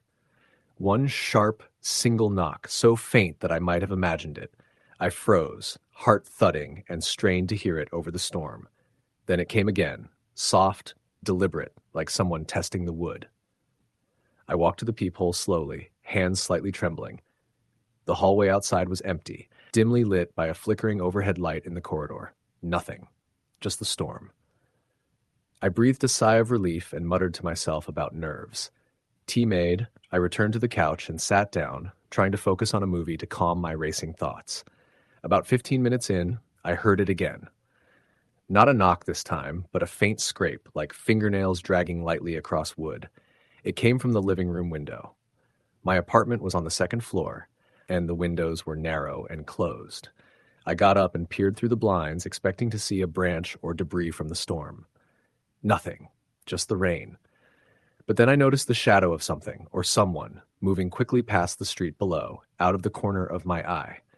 I couldn't make it out, and when I focused fully, it vanished. My pulse quickened. I tried to tell myself it was just my imagination. I had been alone all day. Maybe that was it. But I couldn't shake the feeling of being watched, that creeping sensation crawling over my skin like tiny insects. I went to the bedroom, shutting the door and locking it, thinking that would at least give me some control. I checked the locks on the front door and the balcony sliding door. Everything was secure. I tried to calm myself with deep breaths. I was safe. I was alone. I kept repeating it. Around 10, I decided to call a friend. My phone was charging in the living room, so I grabbed it and stepped cautiously out. The apartment felt colder, even with the heat on. As I dialed, I heard it again, this time unmistakably in the apartment, coming from the corner near the balcony. Footsteps. Slow, deliberate, heavier than mine should have been. My heart jumped into my throat. I froze, holding the phone like a lifeline. The footsteps stopped when I did, then shifted slightly, as if someone was pacing just out of sight. I whispered into the phone, "Hey, can you stay on the line with me for a while? I don't feel right." My friend, sounding groggy, agreed, asking if I was okay. I muttered about the storm, the old building, and the weird noises. My friend tried to joke, but I could tell they weren't convinced. We talked quietly, me keeping my eyes glued to the corner, half expecting something to appear. Then I saw it, or thought I did. A shadow flickered across the wall, fleeting but distinct. I ducked behind the couch instinctively. My friend asked if I was all right. "I think someone's in my apartment," I whispered, trying not to sound hysterical, though my voice trembled. Silence on the line, then, "Call the police." I nodded, fumbling with my phone. Before I could dial, the lights went out completely. Total darkness. The storm outside roared like it was trying to invade the building. I pressed myself against the couch, gripping the phone in one hand and a kitchen knife in the other.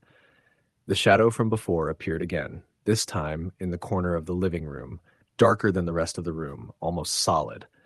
My breath caught in my throat. I whispered, "Who's there?" No response, just the sound of heavy breathing, too close to be the storm. The shadow moved slowly toward me. I tried to scream, but found I couldn't. My friend on the phone said, "What? What's happening?" And I whispered, "It's here." Suddenly, the front door rattled violently like someone was trying to force it open. I bolted to the bedroom and slammed the door, locking it again. My phone slipped from my hand and clattered to the floor.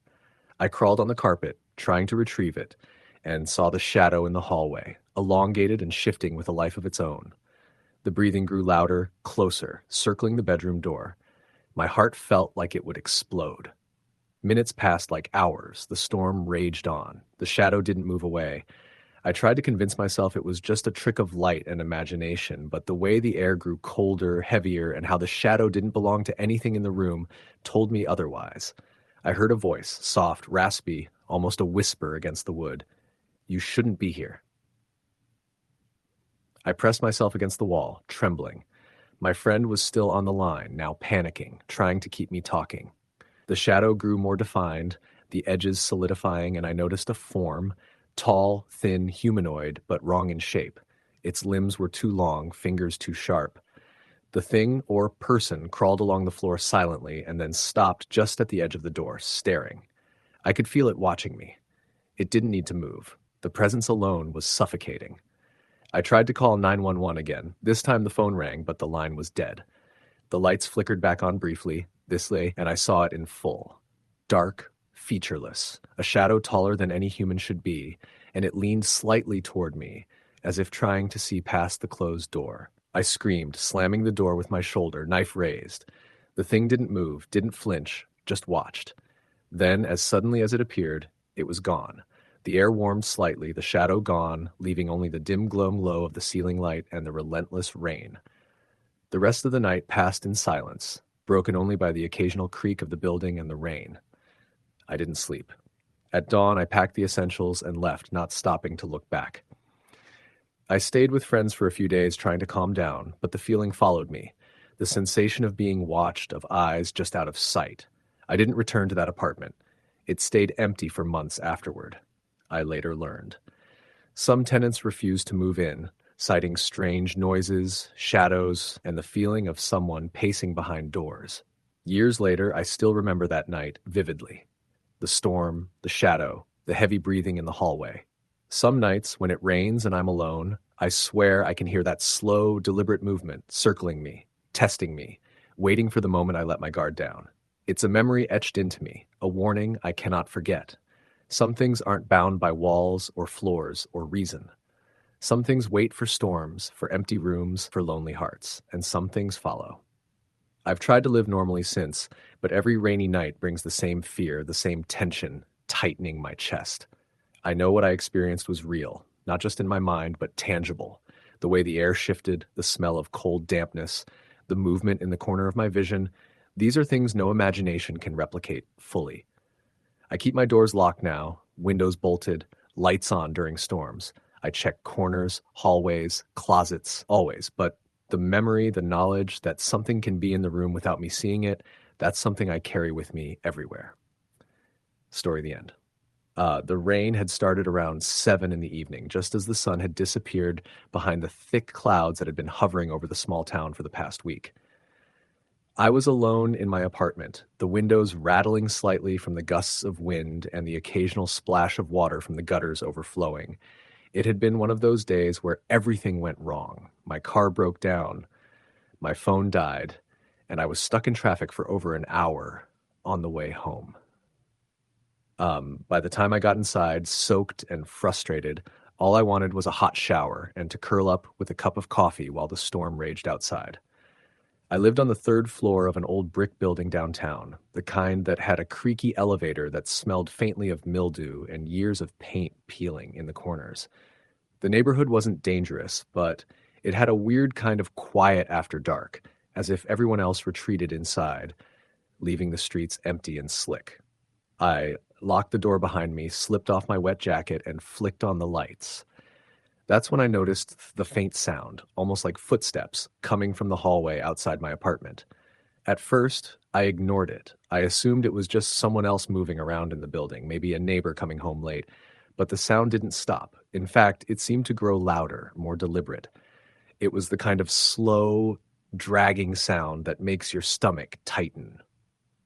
I tried to convince myself I was imagining things, that the storm outside had somehow amplified the creaks in the floorboards. I poured myself a cup of coffee, the steam fogging the window, and tried to focus on the rain. Then I heard it again. 3 slow, deliberate thuds stopping right in front of my door. My heart skipped a beat. I froze, listening. The hallway was otherwise silent, just the sound of rain tapping against the windows. I didn't have a peephole, and the chain on my door was broken months ago. My first instinct was to call the police, but then I rationalized that it was probably just a delivery guy or someone walking by. Still, the feeling of unease settled in my chest like a stone. I grabbed a flashlight from the kitchen drawer, more for reassurance than anything else, and cautiously approached the door. I leaned my ear against it, trying to hear anything beyond my own heartbeat. That's when I noticed the faintest scratching noise, like nails dragging across the wood on the other side. My stomach dropped. "Hello?" I called, my voice wavering. The sound stopped immediately. I waited, breath held, every muscle tense. Nothing. I backed away from the door, trying to convince myself it was just a rat or some other small animal, but deep down I knew it wasn't. The sound of the rain outside was heavy enough to drown out a lot, but whatever had been there, whatever had scratched at my door, was deliberate, calculated. I spent the next hour pacing my apartment, every few minutes glancing toward the door, half expecting it to suddenly swing open. The storm outside had turned violent, the wind howling through the cracks in the windows, and the occasional flash of lightning illuminated the apartment in stark white light. That's when I saw it. Or at least, I thought I saw it. In the reflection of the living room window, just for a second, I caught a glimpse of a shadow moving across the hallway outside my apartment. It wasn't human-shaped, more like a tall, thin figure, impossibly still and dark against the dim light of the stairwell. My first instinct was to tell myself it was just a trick of the lightning, a shadow thrown by the swaying trees outside, but I knew better. There was something there. I grabbed my phone, intending to call someone, anyone, but realized it was dead. The storm had knocked out the power earlier, and I had forgotten to charge it. My apartment was now fully dark, except for the occasional flash of lightning. The shadows seemed to stretch and twist across the walls, and the scratching noise returned, quieter this time, closer to the floor, like something moving just below the door. I didn't know what to do. My mind raced through options. Hide, run, barricade the door, but before I could decide, the doorknob rattled. Not slowly, not gently. It was hard, aggressive, and the sound reverberated through the apartment. My heart was pounding so hard I thought it might burst. I wanted to scream, but no sound came out. The rattling stopped. Silence. I held my breath. Then, faintly, I heard a whisper. My name. It was soft, almost inaudible over the rain, but it was unmistakable. My own name. I stumbled backward, almost tripping over the coffee table. The whisper came again, this time more urgent, almost pleading. I pressed myself against the far wall, trying to rationalize it. Maybe it was a neighbor playing a prank? No, that didn't make sense. The voice was too familiar, too close. Suddenly, the doorknob turned. Slowly, deliberately, my mind screamed at me to run, but the hallway was empty and the storm made it impossible to see more than a few feet outside. I could hear something breathing on the other side, low and wet, like someone or something was right there. I grabbed the heaviest object I could find, a metal lamp, and stood behind the couch, trembling. The doorknob stopped turning. Silence again. Then, a scratching sound right at my feet, coming from under the door. My stomach twisted into knots. I don't know how long I stood there, listening to the storm and the quiet movements on the other side of my door. Time seemed to stretch, each minute an eternity. I tried to tell myself it would go away, that it wasn't real, but the logical part of my brain was being drowned out by pure terror. Then it happened. The door handle turned again, faster this time, and the door began to open. Just a crack. I could see nothing, but I could feel a presence, something cold, dark, and suffocating. I raised the lamp, ready to strike, and in that instant, the door burst open. Nothing was there. The hallway was empty. No shadow, no figure, just the slick, rain-soaked hallway stretching toward the stairs. My hands were shaking so badly I could barely hold the lamp. I leaned against the wall, trying to catch my breath, convincing myself it had been a hallucination. I waited until I could convince myself the storm was the only thing moving. Then, slowly, I opened the door, peeking into the hallway. The rain outside was relentless, hammering against the windows and dripping down the stairs.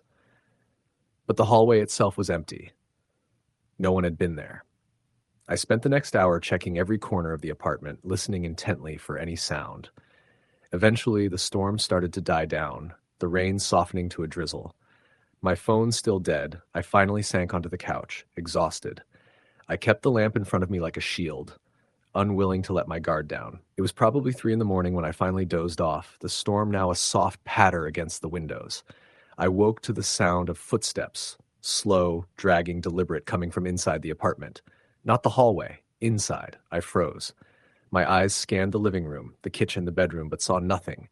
The footsteps continued, moving closer. Then a whisper again. My name, soft and deliberate. I backed into the corner of the couch, clutching the lamp like my life depended on it. The footsteps stopped. Silence. I dared to peek. The apartment was empty. I thought about leaving, calling the police, anything, but the rain had picked up again, pounding against the windows, making it impossible to see out. I was trapped. Then I heard it, a low, guttural laugh coming from the corner of the living room where the shadows pooled. My stomach dropped. I raised the lamp, shining it into the darkness, but it revealed nothing. And then I saw it, a figure, impossibly thin, almost transparent, standing in the corner, facing me.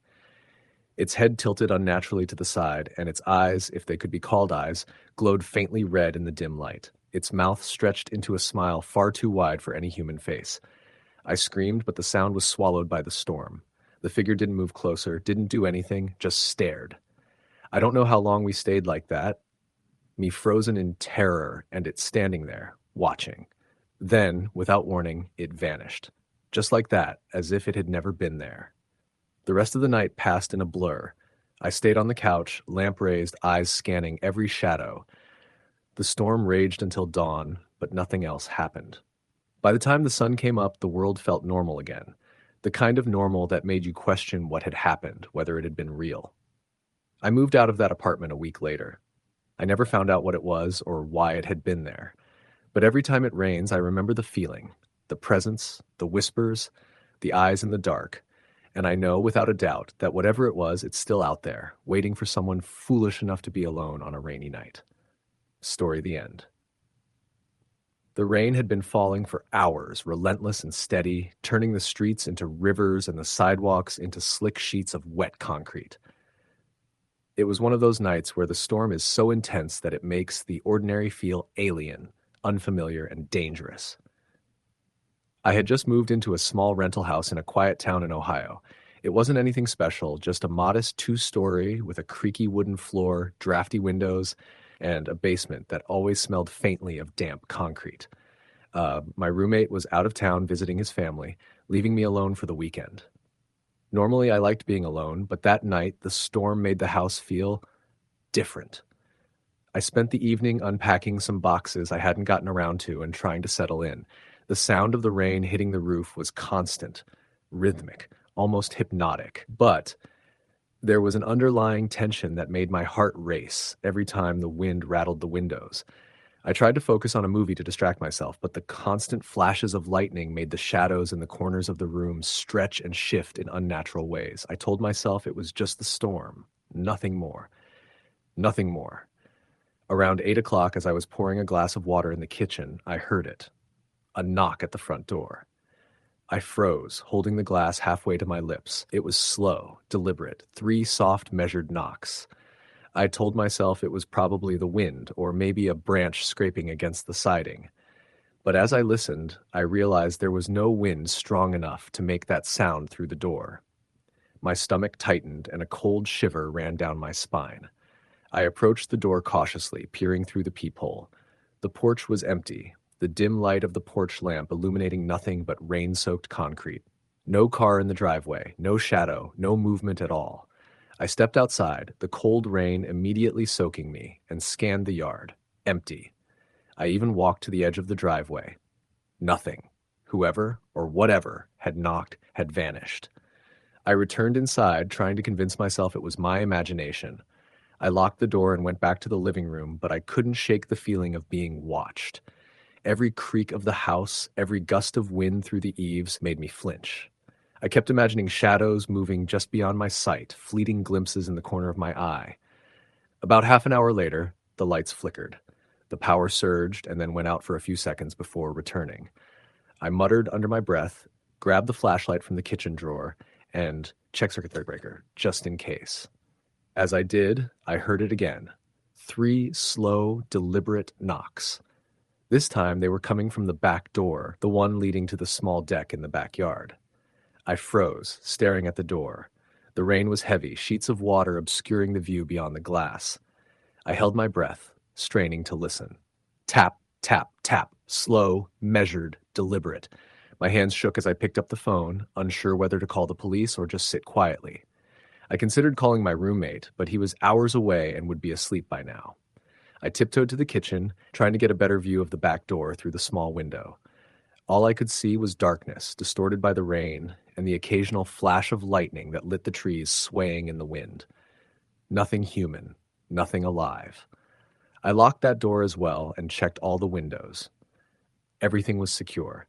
I turned on every light I could find, trying to illuminate every shadow. The storm intensified. Rain pounded the roof, and the wind rattled the windows, making the house feel alive in a way that was unnerving. Every small sound, the hum of the refrigerator, the creak of the floorboards, the distant rumble of thunder, felt amplified, echoing through the house. I tried to focus on mundane tasks, folding laundry, cleaning up, anything to distract myself from the growing unease. Around 10:30, I decided I should try to sleep. I double-checked the locks, drew the curtains, and climbed into bed. The room was warm, the blankets comforting, but I couldn't stop imagining someone standing just outside, waiting, patient. My mind replayed every knock, every shadow, every sound. Every little creak in the house felt like a signal, a warning. Around midnight, I thought I heard something moving in the hallway outside my bedroom. At first, I tried to convince myself it was the house settling, but then it became clear. Soft, deliberate footsteps. They weren't hurried, they weren't frantic. They were methodical, moving slowly down the hall. My heart nearly stopped. I held my breath, gripping the phone on my nightstand, debating whether to call 911. The footsteps stopped outside my door. I could feel the presence even without seeing it. Then, just as quietly as they had appeared, the footsteps moved away, down the hallway toward the living room. I didn't sleep for the rest of the night. I stayed in bed, flashlight in hand, listening to every creak and groan of the house, every drip from the ceiling, every distant sound. By morning, the storm had passed, leaving only the sound of water dripping from the eaves and the occasional car passing on the wet street. When I finally mustered the courage to check the house, everything was exactly as it had been. Doors locked, windows secure, nothing disturbed. But the feeling of being watched remained. The house, so familiar during the day, had transformed during the storm into a place of suspense, fear, and menace.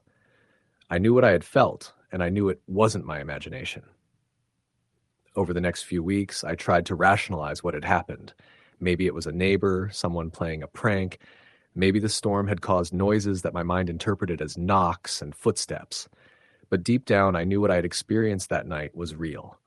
The house had been alive with something, an entity, a presence I couldn't explain. Months later, during another intense storm, I stayed awake until dawn, lights on, doors locked, listening for the slow, deliberate knocks. I never heard them again, but I could still feel that sense of being watched, of the ordinary becoming something frightening. I moved a year later, leaving the house behind, but the memory lingered. Even now, heavy rain makes my heart race, and I find myself checking locks, scanning shadows, waiting for a sound that may never come. Because storms have a way of amplifying fear, of making the ordinary terrifying. And I know from experience that even when you're alone, you may not be. Story the end. It was a dark, rainy night in late October. The kind of night where the rain comes down in sheets, blurring the streetlights and turning the sidewalks into rivers of reflected amber. I had just moved into a small old house on the outskirts of Portland. The house was cheap for the area, mostly because it had been empty for years, and the previous owners had left in a hurry. I hadn't cared much about the stories neighbors sometimes whispered about strange noises or the house being haunted. I was just grateful for the rent price. And besides, I was alone and needing space after a messy breakup and months of cramped apartment living. I had spent the afternoon unpacking boxes, getting the bare essentials in place, and by evening, the rain had started to fall steadily. The sky was a sheet of dark gray, and the wind whipped through the trees, making the old branches scrape against the windows. I decided to make a cup of coffee and settle in, letting the sound of rain be a sort of background white noise while I caught up on some reading.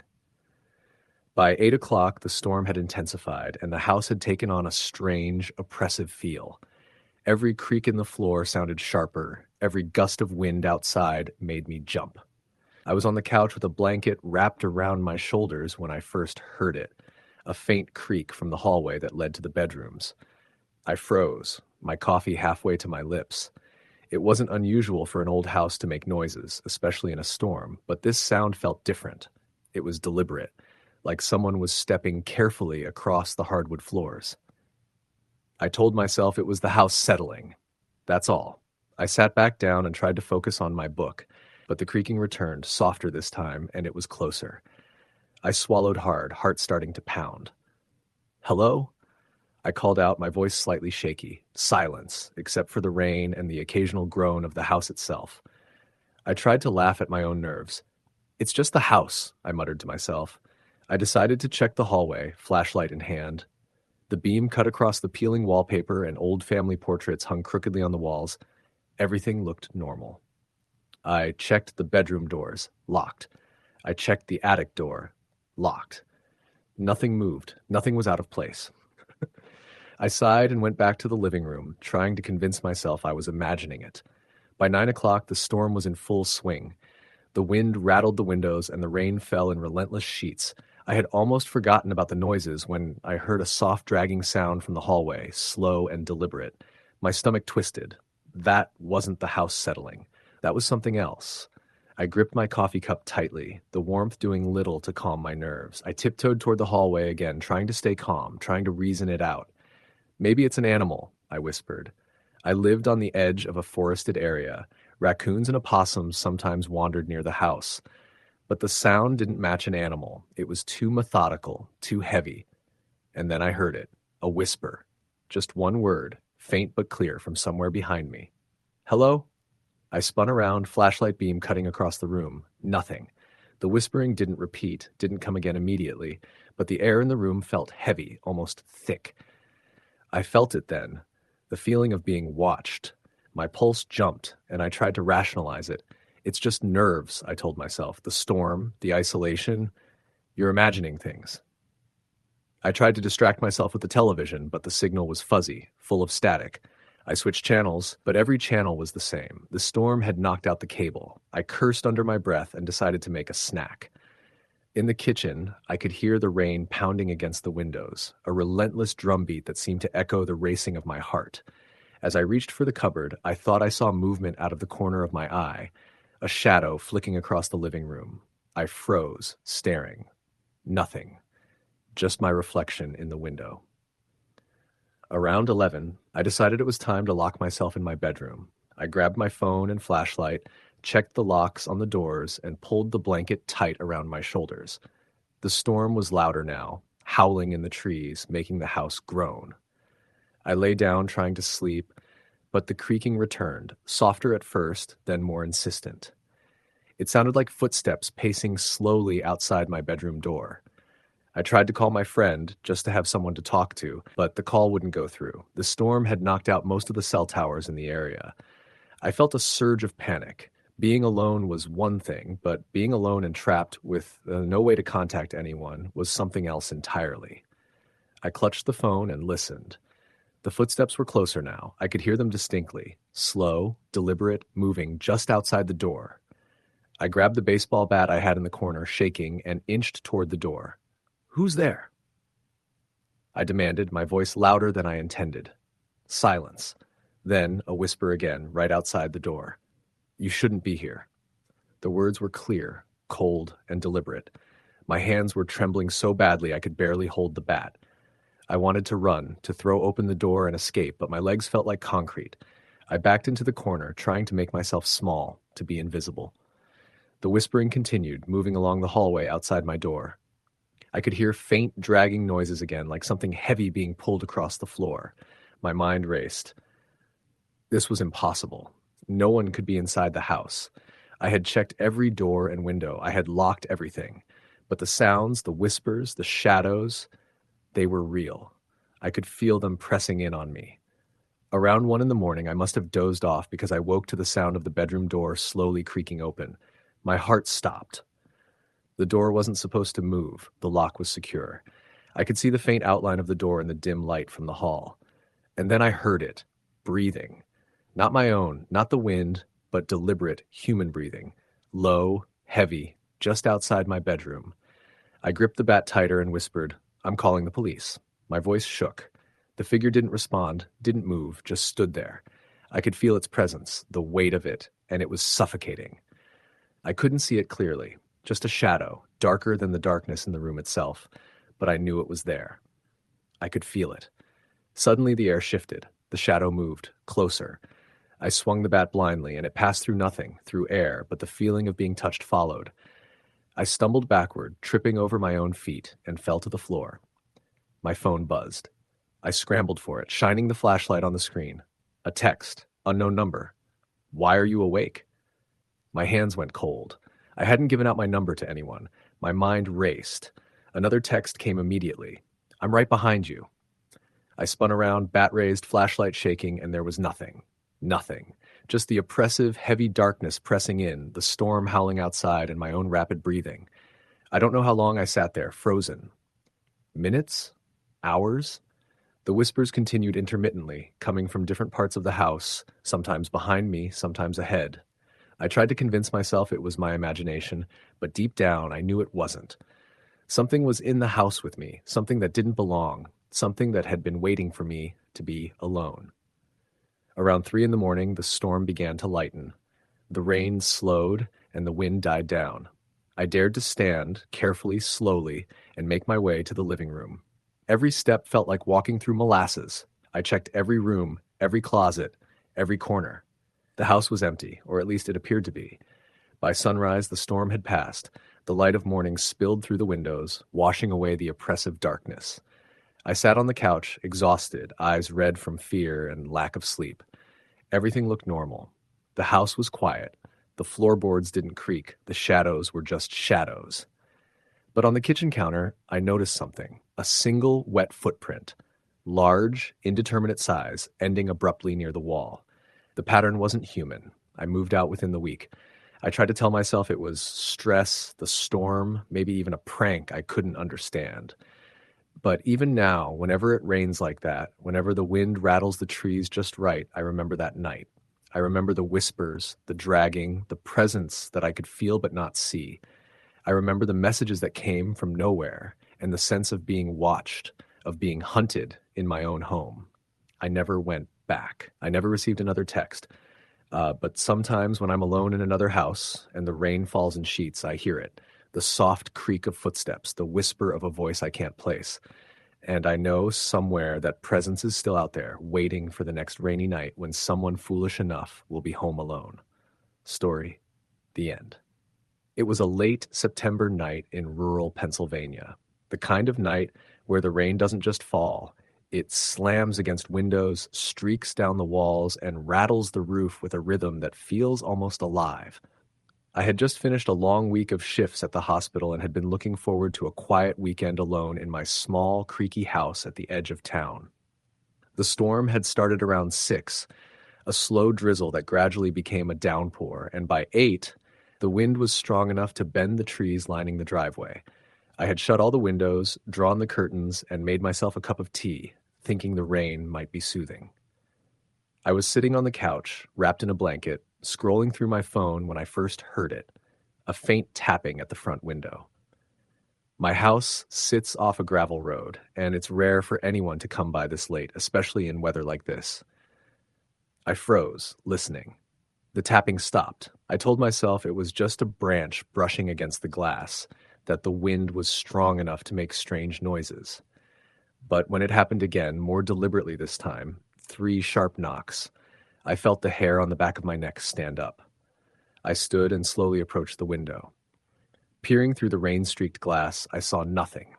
The yard was empty, the trees swaying violently, branches cracking, the gravel washed slick by the rain. I tried to convince myself I was imagining it, that the storm was playing tricks on me. But then I noticed footprints, wet, muddy footprints leading up from the driveway to the porch. They were large, heavy, deliberate, and they stopped right at the bottom step. Panic shot through me. I ran to the door, locked it, checked all the windows, even bolted the sliding back door. My phone buzzed, a text from an unknown number. I can see you.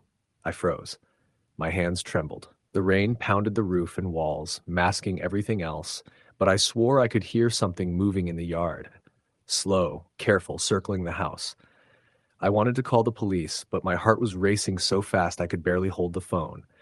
I stayed in the living room, sitting back against the couch, my blanket clutched tightly, listening. Around 10, the power flickered. 1 second, everything was normal. The next, darkness swallowed the house. The only light coming from the occasional flash of lightning illuminating the walls like a strobe. In that instant, I saw it. A shadow, outside the living room window, tall and thin, standing perfectly still, just beyond the glass. I blinked, and it was gone. I told myself I'd imagined it, but my stomach told me otherwise. I tried to distract myself with the TV, but the signal was static, crackling with bursts of interference every time lightning struck. The wind howled, and the sound of rain against the roof sounded almost like footsteps inside the house. I convinced myself I was hearing things, but the fear gnawed at me, pulling my mind into dark corners. Then I heard the scraping. Slow, deliberate, coming from the kitchen. Not loud, but precise, as if someone or something was dragging a heavy object across the floor. I gripped the edge of the couch, my body frozen. The phone buzzed again. Another text from the same unknown number. Don't hide. I wanted to run. I wanted to scream. I wanted to tell myself it wasn't real, but deep down, I knew it was. I crept toward the kitchen, staying as quiet as possible, heart hammering in my chest. The floor was wet in spots from the storm leaking in somewhere, but it wasn't just water. It felt wrong. The scraping stopped when I reached the threshold. I waited, holding my breath. Then I heard it. A whisper, soft, urgent, impossible to make out, coming from the corner of the room. I bolted to the living room, grabbed the baseball bat I kept under the couch for emergencies, and dialed 911. The operator's voice was calm, almost detached, but I could barely speak. Someone's in my house, I whispered. Please, hurry. The minutes stretched endlessly. Each one was punctuated by rain pounding, wind howling, and the occasional creak of the house settling, or something else moving inside. I thought I heard the footsteps again, pacing just outside my door, slow, measured. Then a knock. A single, loud knock. I jumped. The chain rattled slightly, and I swore I could see a shadow past the peephole. The dispatcher instructed me to stay on the line, to stay away from the doors and windows. I did as told, my eyes darting everywhere, my ears straining to pick up any sound beyond the storm. I thought I saw a figure in the hallway mirror, just for a second, tall, hunched, watching me. When I blinked, it was gone. Then came the whispering again, this time from the hallway behind me. "I see you," it hissed. Clearer now, more urgent. My blood ran cold. I spun around, swinging the bat, but there was nothing there. The rain outside was relentless, but the quiet of the hallway was deafening, filled with the feeling that someone was just out of sight, watching, waiting.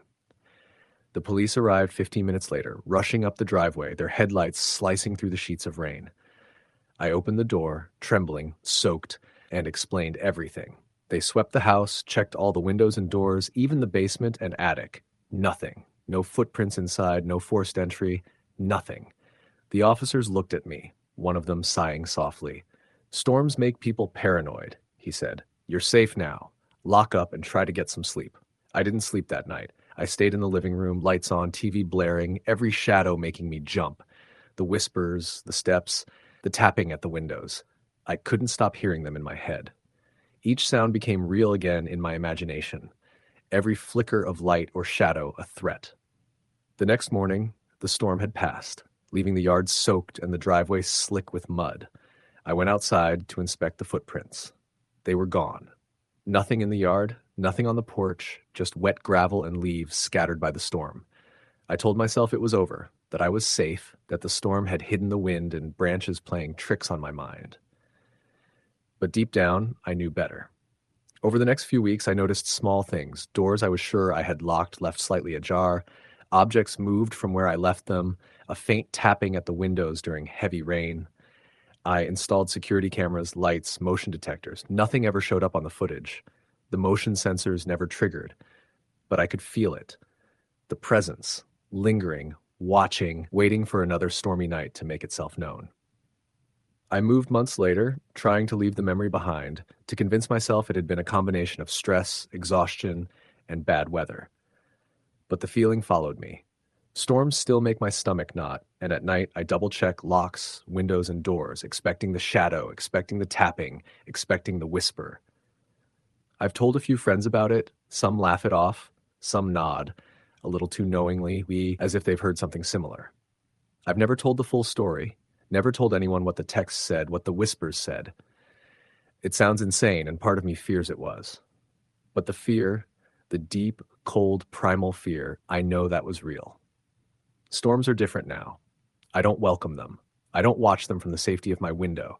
I stay inside in well-lit rooms, bat in hand, phone ready, expecting something I can't see, knowing it might be out there, watching, waiting for the next night I'm alone. And sometimes late at night, when the rain is pounding and the wind is howling, I swear I hear that whisper again. Just a faint hint, but unmistakable. Urgent. I see you. It's a sound that will never leave me, a presence I cannot explain, a fear I cannot escape.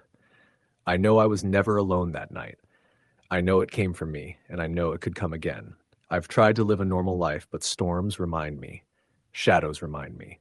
The memory of that night is etched into me, deeper than any scar. The pounding rain, the flickering lights, the soft, deliberate sounds, they are warnings now, and I listen. No one will ever know what I felt that night, what I saw and heard, but I remember every detail, every drop of rain, every whisper, every shadow.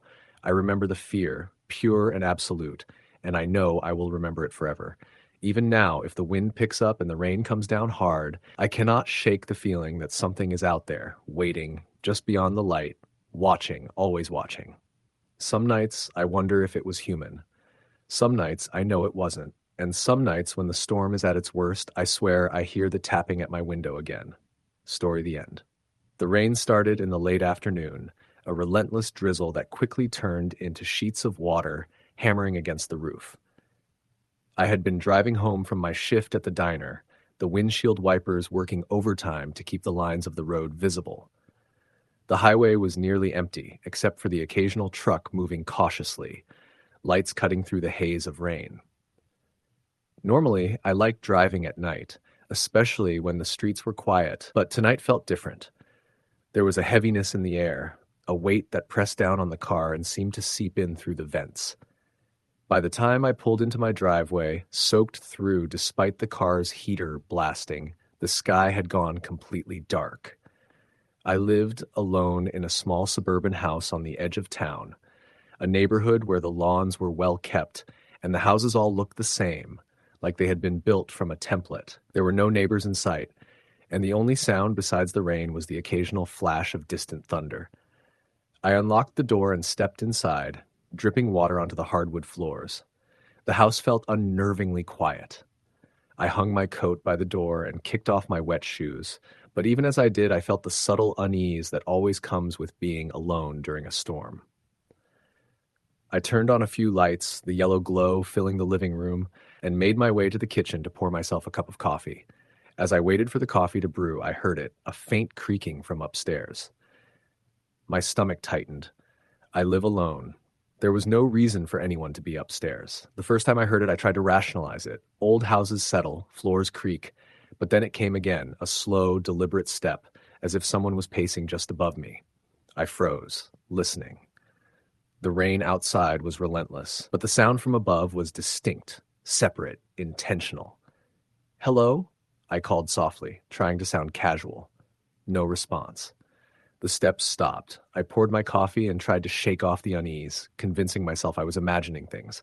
The house had always been a little creaky, after all, but the feeling lingered, that prickling awareness that I was not alone. I decided to check the upstairs anyway. My bedroom and the bathroom were on the second floor, and the floorboards groaned under my weight as I climbed. Halfway up, I paused, straining to hear anything. Nothing. Just the storm outside, the rain hitting the windows in a steady rhythm. I walked down the hall, turning on the bedroom light. Everything looked normal. My bed was made, clothes where I left them, nothing out of place. Still, the hair on the back of my neck was standing up. I convinced myself to check the bathroom, reasoning that it would be quick and that I'd feel better once I knew everything was in order. The bathroom was empty. Everything was as I had left it.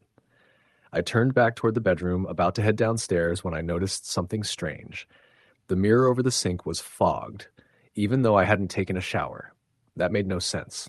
I reached up to wipe it, and the condensation cleared to reveal a word written in the fog. Go. My heart jumped. I spun around, but there was no one in the room. The window was closed, the door shut. I dropped the towel I had been using to wipe the mirror and bolted back down the stairs, spilling coffee in my rush. I slammed the kitchen door behind me, fumbling for my phone to call someone, anyone, but the battery was dead. Of course it was. I hadn't charged it during the day. I leaned against the counter, trying to calm myself. My mind raced with rational explanations. A prank, someone in the neighborhood, a reflection from the window. But deep down, I knew it wasn't that simple. The house had felt alive, watching. I tried to distract myself with the TV, turning it on and scrolling through channels. The sound of the rain and the storm was loud enough to cover most other noises, but every time I settled into a show, I felt it again. The sense that someone, or something, was moving just outside the living room window. I convinced myself I was imagining it. Shadows shift, trees sway, and then the sound of footsteps upstairs came again. Slow, deliberate, pacing. My stomach sank. This time, I didn't even try to rationalize it. I grabbed a heavy kitchen knife from the drawer and crept toward the stairs, trying to stay as quiet as possible. Halfway up, the footsteps stopped. Silence. I froze. My heart was pounding so hard I thought it would burst. Then, a whisper.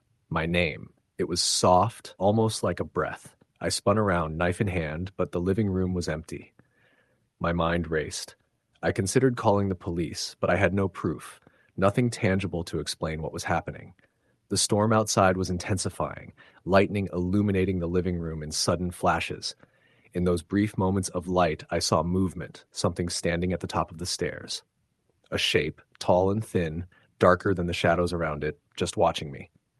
I raised the knife, trembling, but the figure didn't move. And then, as suddenly as it had appeared, it vanished, just gone. I spent the next hour pacing the living room, flashlight in one hand, knife in the other, listening for any sound. Every creak of the floorboards, every gust of wind, every distant rumble of thunder set my nerves on edge. I wanted to call someone, a friend, a neighbor, anyone, but there was no power, and my phone was still dead. Eventually, I convinced myself to check the upstairs one more time. I needed to know if it was gone. Slowly, I climbed the stairs, each step creaking under my weight. The hallway was dark, only illuminated by the occasional flash of lightning through the window. I passed my bedroom door. Everything was normal. The bathroom door was closed. I hesitated, heart in my throat, before opening it. Nothing. The mirror was clear this time. No words. No fog. But as I turned to leave, I caught a glimpse of something in the reflection. A shadow, taller than any person, standing just behind me. I spun around, knife raised, but there was nothing there. I backed out of the bathroom, slamming the door behind me, and ran down the stairs. I considered leaving the house entirely, running out into the storm, but the rain was so heavy it would have been dangerous. I locked all the doors and tried to make sense of what was happening. My rational mind told me it was a prank, that someone had broken in, that my stress and exhaustion were playing tricks on me. But the feeling of being watched persisted, pressing down on me from every corner of the house. Hours passed. The storm began to subside, the rain slowing to a steady drizzle. I stayed in the living room, flashlight by my side, watching the shadows on the walls. At one point, I dozed off briefly, only to wake to the sound of a floorboard creaking behind me. I froze, staring at the empty room. Then I heard the whisper again, this time closer, almost right behind me. You shouldn't be here. I bolted to the front door, unlocked it, and ran out into the rain, not caring about getting soaked. I didn't stop until I reached the end of the street, where the neighbor's porch light was on. I pounded on the door, drenched and shaking, and when my neighbor opened it, I barely managed to explain what was happening. They called the police. Officers came, searched the house from top to bottom, but found nothing. No sign of forced entry, no intruder, no one hiding. Just me, soaked and terrified, and the lingering sense that something had been there, something that was no longer visible. I didn't sleep in that house again for days. I stayed at a friend's place, afraid to be alone, afraid that if I returned, that whatever had been there would still be waiting. When I finally went back, everything seemed normal. The storm had passed, the house was quiet, and for a moment I convinced myself it had all been in my head. But then, I found it. A single word etched faintly into the foggy bathroom mirror. Alone. I left that house for good a week later. I never found out what it was or why it had been there. Every time it rains now, I remember that night, the sound of footsteps, the whispers, the feeling of being watched. And I know deep down that it isn't over. Whatever it was, it's still out there, waiting for the next rainy night, waiting for someone alone. Story the end. The rain had been steady all day, one of those slow, soaking downpours that seemed to settle in and refuse to leave. By evening, the sound of it against the roof had become almost hypnotic, a rhythm that filled every corner of the small house. I had planned for a quiet night. Work had been draining that week, and the thought of not leaving the house, of sitting with nothing but the rain and a book, seemed perfect. The only problem was how quickly the house turned from cozy to eerie when the sun dropped and the storm deepened. The power flickered around 9. I was sitting in the living room, a blanket draped across my legs, half paying attention to the low hum of a documentary on the TV. The screen cut out for a second, came back, and then went dark again. The hum of the refrigerator died. The clock on the stove went blank. I sat there listening to the sudden silence, interrupted only by the heavy drumming of rain against the windows and the occasional gust of wind that rattled the siding. I got up, found my phone, and used the flashlight to check the circuit breakers, though I already knew it wasn't just the house. Out on the street, the entire row of houses was dark. Even the distant glow of the traffic lights at the end of the block was gone. The neighborhood was swallowed in blackness, rain smearing the edges of the world outside. I lit a few candles and set them on the coffee table. The flames cast weak, trembling light, throwing long shadows against the walls. I tried to go back to reading, but the silence pressed too close. The storm outside wasn't deafening, but the lack of electricity seemed to sharpen every sound. I could hear the creaks of the house settling, water gurgling in the gutters, even the faint tapping of branches against the siding. Around 10, the unease began. I don't know if it was the rain or the way the darkness outside felt too complete, but I started hearing something layered beneath the storm. It wasn't constant, just a brief noise, sharp enough to cut through the rain before disappearing again. At first, I thought it was a branch breaking or maybe the sound of water shifting down the street drains, but the longer I sat there, the more it sounded like movement. Footsteps, maybe. I told myself that was impossible. No one would be out in this weather, not walking along the street or through the backyards. But the sound came again, faint but deliberate, as if someone had stepped into a puddle not far from the porch. I froze where I sat, listening so hard my ears ached, but the sound didn't repeat. Only the rain. The next thing that happened was harder to dismiss. I was moving through the kitchen to blow out one of the candles when I heard what sounded like a knock. Not loud, just a quick tap-tap against glass. My first thought was that it came from the front door, but when I stood still, it came again, softer this time. It wasn't the door. It was the kitchen window. The curtain was drawn, but I could see the faintest shift of shadow as the rain ran down the glass. The house sat a little higher than the yard, so anyone outside would have had to step right up to the foundation to reach that window. My stomach dropped as I reached over and quickly blew out the candle, plunging the kitchen into darkness. I didn't move for what felt like forever, standing in the dark, waiting. The knock didn't come again. After a few minutes, I convinced myself it must have been a stray branch blown by the wind. I went back to the living room, but I couldn't shake the feeling that someone had been out there, close enough to touch the glass. I tried distracting myself with my phone, but the battery was already low. The storm had knocked out the cell service too, so I couldn't even load anything. By the time it was near midnight, the battery was nearly dead, and I put it face down on the table to save what little I had left. The next noise was different. This time it came from the back of the house, where the mudroom and sliding door opened onto the yard. It was louder, closer, a scrape of something against metal, like the sound of fingers brushing across the screen door. My throat tightened, and I sat frozen on the couch, my eyes on the narrow hallway that led to the kitchen and back door. The rain pounded, the wind whistled, and underneath it was that faint scrape again. I didn't want to move, but the thought of someone standing back there, inches from the glass, was worse. I grabbed the heaviest thing I could find, a metal flashlight that was useless without batteries, and crept toward the kitchen. My bare feet made no sound on the floor. When I reached the end of the hall, I pressed myself against the wall and leaned just enough to peek. The curtains over the sliding door were drawn, but they swayed ever so slightly, as if the draft from the storm had gotten inside. I couldn't see beyond them, couldn't see the yard or the rain or anything that might be standing there.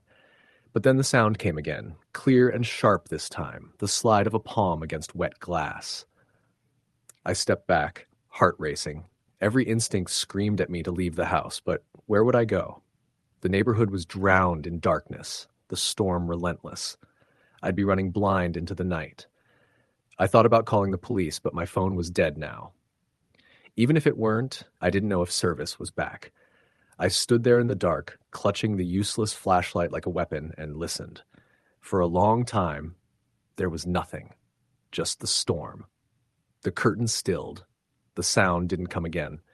Slowly, I convinced myself I had imagined it, that the rain and wind had played tricks on me.